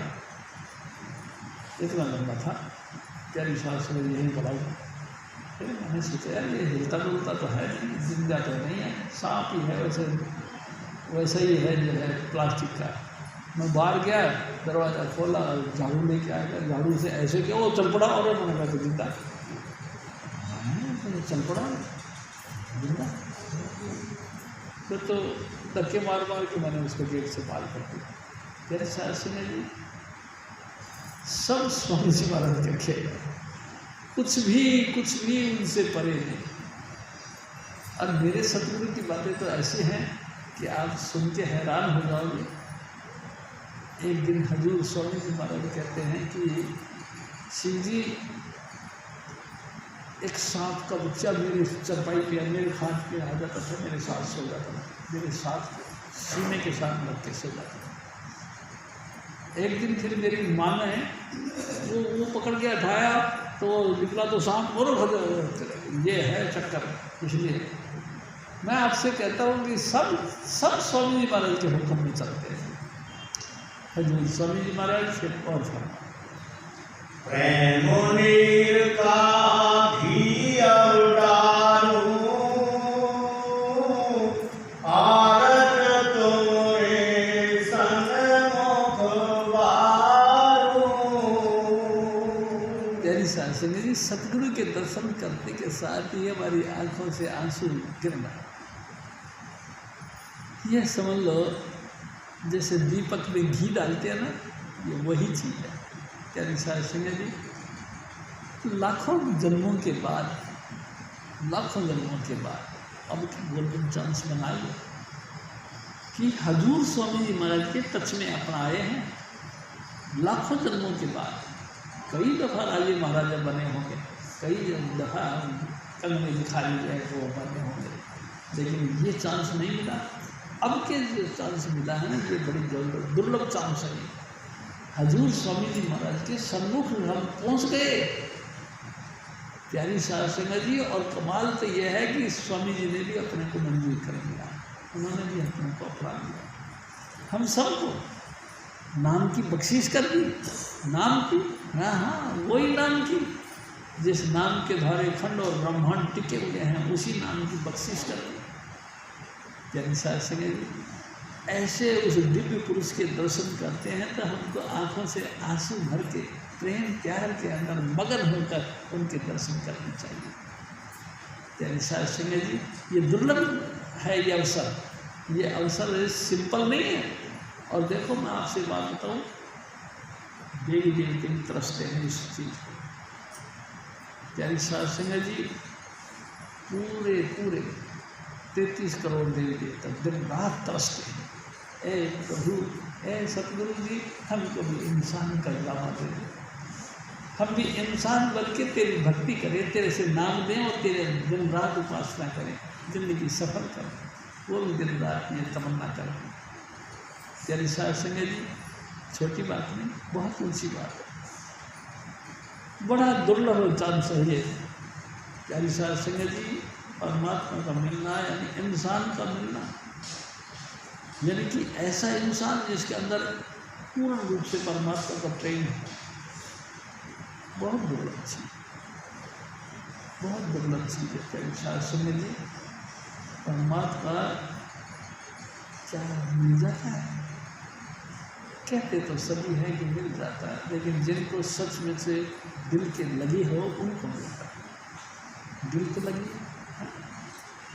किसी को दिल की लगी होती है, हाँ प्यारी साहब संगत जी, उसको संसार की कोई चीज़ आकर्षित नहीं करती, कोई चीज़ उनको भाती नहीं। सब चीज़ें अच्छी हैं, सब चीज़ों के साथ वो बरतते हैं, लेकिन उनको पसंद नहीं, उनके दिल को चुभन नहीं है, उन चीज़ों के प्रति टच अटैचमेंट नहीं है। सिर्फ हजूर स्वामी जी महाराज का मिलना, हजूर महाराज से घंटा शंख नाद धुन राजा, बीन बांसुरी अचरज बाजा। प्यारी साहब संगत जी, हजूर स्वामी जी महाराज जब दीक्षा देते हैं तो हमारे अंतर में आँख कान मुख बंद करा लो, आँख ही बंद करवा देते हैं, कहते हैं मुँह भी बंद करने के लिए। अब ऐसे तो उसी वक़्त स्वामी जी महाराज की बख्शिश से हमारे अंतर में ऐसा लगता है जैसे बहुत ज़्यादा बादल गरज रहे हैं, ज़बरदस्त तूफान हवा चल रही है। प्यारे शासन लगातार तुम देखो, स्वामी जी महाराज कहा करते थे क्रम वाइज कि सबसे पहले हम आंखें बंद करके अपने अंतर में देखते हैं तो हमको ऐसा लगता है जैसे कि बादल गरज रहे हैं, ऐसा लगता है जैसे ग्रे कलर के बादल उमड़ उमड़ के आ रहे। ध्यान से देखो, एकदम टिक जाओ, आपको महसूस होगा कि ग्रे कलर के बादल की जगह पीले रंग के बादल हो। फिर भी देखते रहो और लगातार नाम जपते रहो। प्यारी शासन जी, आपको बड़ी हैरानगी होगी, वो सारे बादल खत्म और नीले रंग का आकाश दिखाई दे। फिर भी देखो बड़े ध्यान से, नीले रंग के आकाश में तारे दिखाई दे। नाम जपते रहो और एक चित्त होकर के देखते रहो, उन्हीं तारों में मोटा तारा दिखाई देगा, उसको ध्रुव तारा बोलते हैं। प्यारी शासन जी, उस ध्रुव तारे को देखते रहो, अचानक फिर परिवर्तन होगा, वो ध्रुव तारा फटेगा और चंद्रमा दिखाई जैसे द्वैत का चंद्रमा होता है वो आपको दिखाई दे। ध्यान से देखो, चंद्रमा के भी दो टुकड़े हो जाएंगे, सूरज दिखाई देगा। सूरज को भी देखते रहो, ध्यान से नाम जपते रहो, सूरज भी फटेगा और हजूर स्वामी जी महाराज, मेरे सतगुरु स्वामी जी महाराज हंसते हुए दिखाई देगा। ये है गुरु भक्ति। यानी शासन में गुरु भक्ति पहले करो, पीछे और उपाय। बिन गुरु भक्ति मोह जग कभी नहीं काटा जाए। जीने बंधन चित्त के कटे नाम पर तात,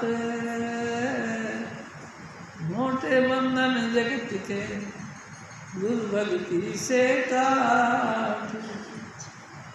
जीने जब लग जाए नहीं, मोटे कैसे जाए। ताते सबको चाहिए नित्य गुरु भक्ति कमाए। रोज रोज गुरु भक्ति को पैदा करें, रोज रोज अपने सतगुरु के आगे प्रार्थना करें, रोज रोज स्वामी जी महाराज के कहने के मुताबिक रोज रोज भजन अभ्यास करें। यानी शासन जन्म मरण से मुक्त पा जाएगा। हजूर महाराज फिर और फरमा,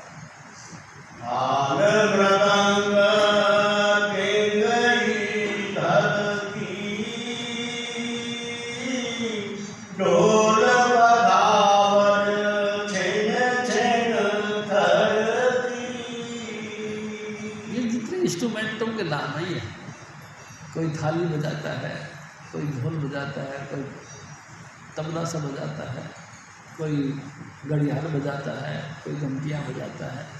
प्यारी साहब सुनिए, सब आपके अंतर में घुंघरू बजते हैं, सब चीज़ आपके अंतर में है। सहस्रधार अमृत की वर्षा, गगन मंडल फिर जैसे चरखा, घुमर घुमर हो गए बलिहारी, आरत शोभा अब भई भारी।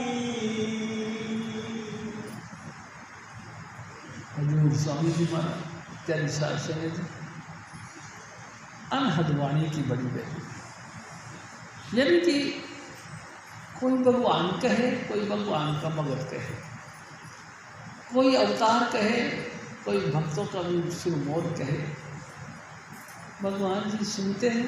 हाँ सुनते हैं। कैसे? किसी ना किसी तरीके से आपको साउंड सुनाई दिया तो समझ लो भगवान ने आपको सुन लिया। यही मुक्ति का दरवाज़ा है। इसी रास्ते से यानी शब्द धुन के मार्फत ही हमारी मदद होती है। जितने भी आज तक देवी देवते हो, जितने भी पीर पैगंबर, जितने भी जो है चमत्कार हुए हैं, सभी इन्हीं शब्द धुन नहीं किया। शब्द धुन ही परमात्मा है प्यारी साहब सुने जी। और ये शब्द धुन स्वामी जी महाराज की कृपा से कोई कारण तो नहीं हुआ।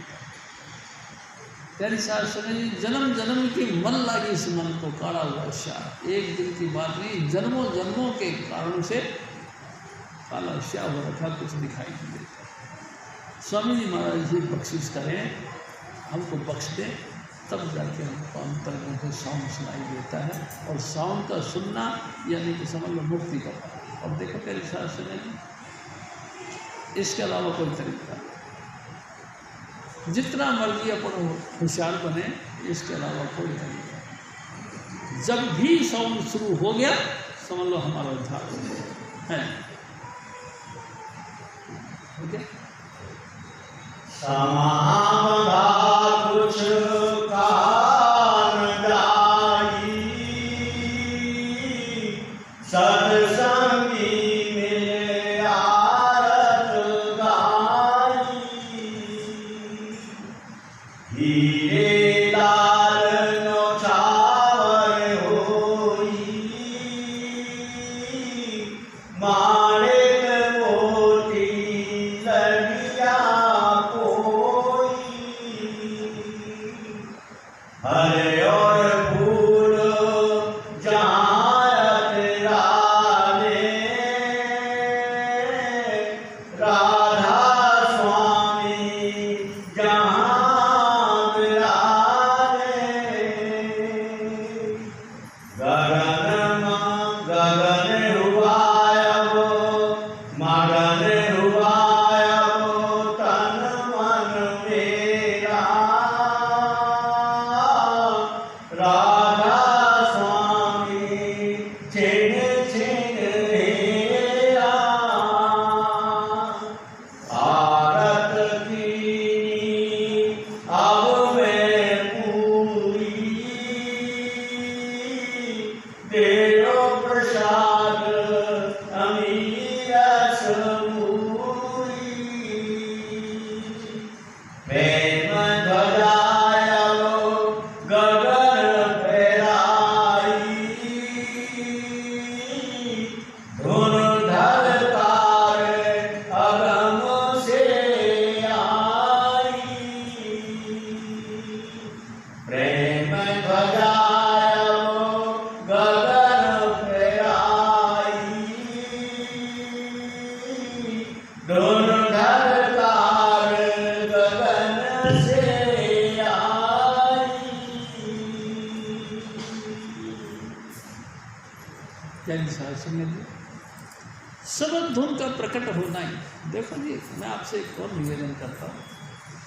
भागवत महाभारत अलग अलग पॉइंट है। महाभारत की जब समाप्ति हुई तो भगवान कृष्ण जी ने कही कि देखो भाई, पांडवों को कहने लगे कि आपने बड़ा अत्याचार किया, घर के आदमियों को सबको मार डाला, आपको बहुत बड़ा पाप लगेगा। तो महाराज कोई उपाय यही है कि हवन करो, यज्ञ करो। यज्ञ करवाया गया। साथ में ये भी कहा कि यज्ञ की पूर्ति यानी कि परिपूर्ण हो गया, इस बात की कोई निशानी। हाँ, यज्ञ अगर परिपूर्ण हो गया तो आपको अंतर में घंटा बजेगा। सारे पांचों भाई और द्रौपदी सब ने मिलकर यज्ञ किया। प्यारी शास्त्र में यज्ञ की समाप्ति हो गई, लेकिन घंटा नहीं बजा। जब घंटा नहीं बजा तो परेशान हो गए। बड़े बड़े जो भाई थे, यानी कि वो जाके भगवान कृष्ण जी से कहने लगे कि महाराज ये क्या हुआ, आपके हुक्म के मुताबिक यज्ञ तो किया, सबको भोजन भी खिलाया, लेकिन घंटा तो नहीं बजा।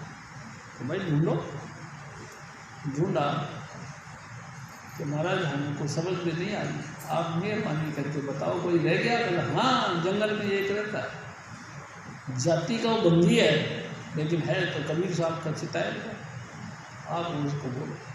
गए जी वहाँ, उसने सवाल किया, देखो जी बात ऐसी, आप यहाँ पूछ मेरे को बुलाने के लिए आए हो, आपको बहुत बहुत धन्यवाद, लेकिन मैं नहीं जाऊँगा। तो क्यों? अरे हम युधिष्ठिर जी महाराज हैं। अरे जी कोई से महाराज सही, हम नहीं जा रहे, मेरी एक शर्त है। क्या? कि कोई 100 अश्वमेध का फल दे। 100 सब हैरान हो गए, हमारा एक तो पूरा हो नहीं रहा, 100 का फल कहाँ से दे दे? तो जाओ फिर। प्यारी शास्त्र में सब थक गए। आखिरकार द्रौपदी ने देखा कि मुंह लटका रखा, भाई क्या बात है? अरे जी ऐसा ऐसा बात है। मैंने कहा कोई बात नहीं, मैं ले आती हूँ। ले हम नहीं लेके आ सके, आप कैसे लेके आओगी? मैं ले आऊँगी। गए जी, नहा धो के यहाँ से कपड़े लत्ते पहन के और नंगे पाँव चल चल के गए वहाँ तक। प्यारी शास्त्र में स्वामी जी महाराज एक बात कहते थे,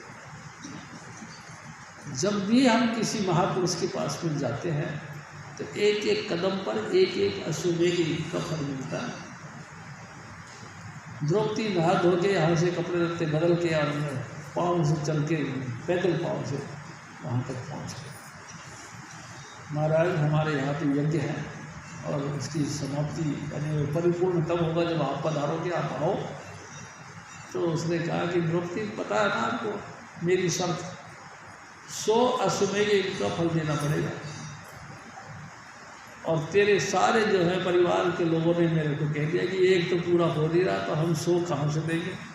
कोई बात नहीं महाराज, मैं दूंगी, आप चलो। कैसे दे?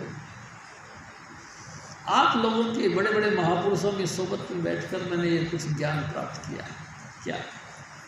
कि महापुरुष से जब मिलने के लिए जाते थे, एक एक कदम पर एक एक अश्वमेध का फल मिलता।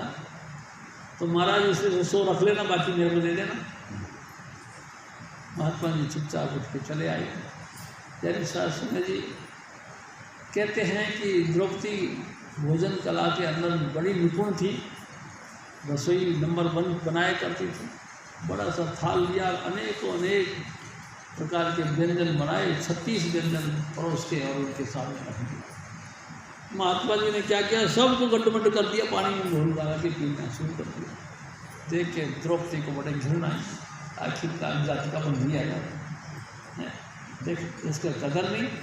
अरे खाता तो पता लगता है कि द्रौपदी के हाथ में रसोई कला कैसी तगड़ी है, खाया ही नहीं। अभाव आ गया, घंटा नहीं बजा। प्यारी शास्त्री जी फिर सारे पांडव इकट्ठे होकर अपने भगवान जी से फिर कहने लगे, महाराज आपने क्या कही, घंटा तो फिर भी नहीं बजा। तो नहीं बजा तो ये द्रौपदी से पूछो। द्रौपदी से पूछा गया कि क्या आपके मन में अभाव आ गया? तो हाँ आ गया। क्या? तो ये ऐसा ऐसा करके खा लिया। प्यारी शास्त्री जी महापुरुष कभी भी स्वाद नहीं लेते, वो भी अपना स्रोत को यहाँ जमा करके आपस भोजन कर लेते। तब जाके फिर उन्होंने माफ़ी मांगी, तब जाके घंटा बजा। मैं भी आपसे निवेदन करता हूँ, हम शब्द धुन का प्रकट होना ही समझ लो हर चीज़ का उद्देश्य परिपूर्ण होना है। सब चीज़ पूरा हो गया, यानी कि शब्द धुन आ गया यानी कि आप सत्संग में कितने देर तक आते हैं, कितना देर तक बैठते हैं, इसका कोई मायना नहीं। अगर आप भजन करके बैठो और सब धुन सुनो तो आप सक्सेस है। प्यारी साथ सिंह जी, जय कृपाल। जपो जय कृपाल, जय कृपाल, जय कृपाल जी। जय बाबा जय मल, जय बाबा सावन, जय चुनीलाल जी। जपो जय कृपाल, जय कृपाल, जय कृपाल जी। जय बाबा जय मल, जय बाबा सावन, जय चुनीलाल जी। स्वामी शिव ज्ञान तुलसी साहिब दीनानाथ जी। कवि साहब और सतगुरु नानक करे समान जी। जपो जय कृपाल, जय कृपाल, जय कृपाल जी। जय बाबा जय मल, जय बाबा सावन, जय चुनीलाल जी। बोलो स्वामी जी महाराज की जय, बोलो हरिओम सिंह जी महाराज की जय। प्यारे शास्त्री जी, सत्संग समाप्त है और सूचना ये भाई धीर कुमार की सुपुत्री अंजू जो सेवादार है, उनकी शादी है 12 तारीख की। 12 तारीख की शादी है जी। आप लोग ऐसे सबको मालूम है, शानदार गार्डन 100 चौथे पुस्ता 7 बजे पर आपका स्वागत है। और प्यारे शास्त्री जी बेटा पक्ष से भी लेकर आया है आप सभी के लिए। और सगाई एक बुधवार 10 मई की है, समय 8 बजे का है, चंदन वाट का है जी, घंटा हो गया है। और बाकी जो महंगाई करना चाहेंगे एड्रेस ले लेंगे यहाँ से। 10 तारीख की सगाई है, 12 तारीख की शादी है, संतनाम गार्डन में। जय देवा।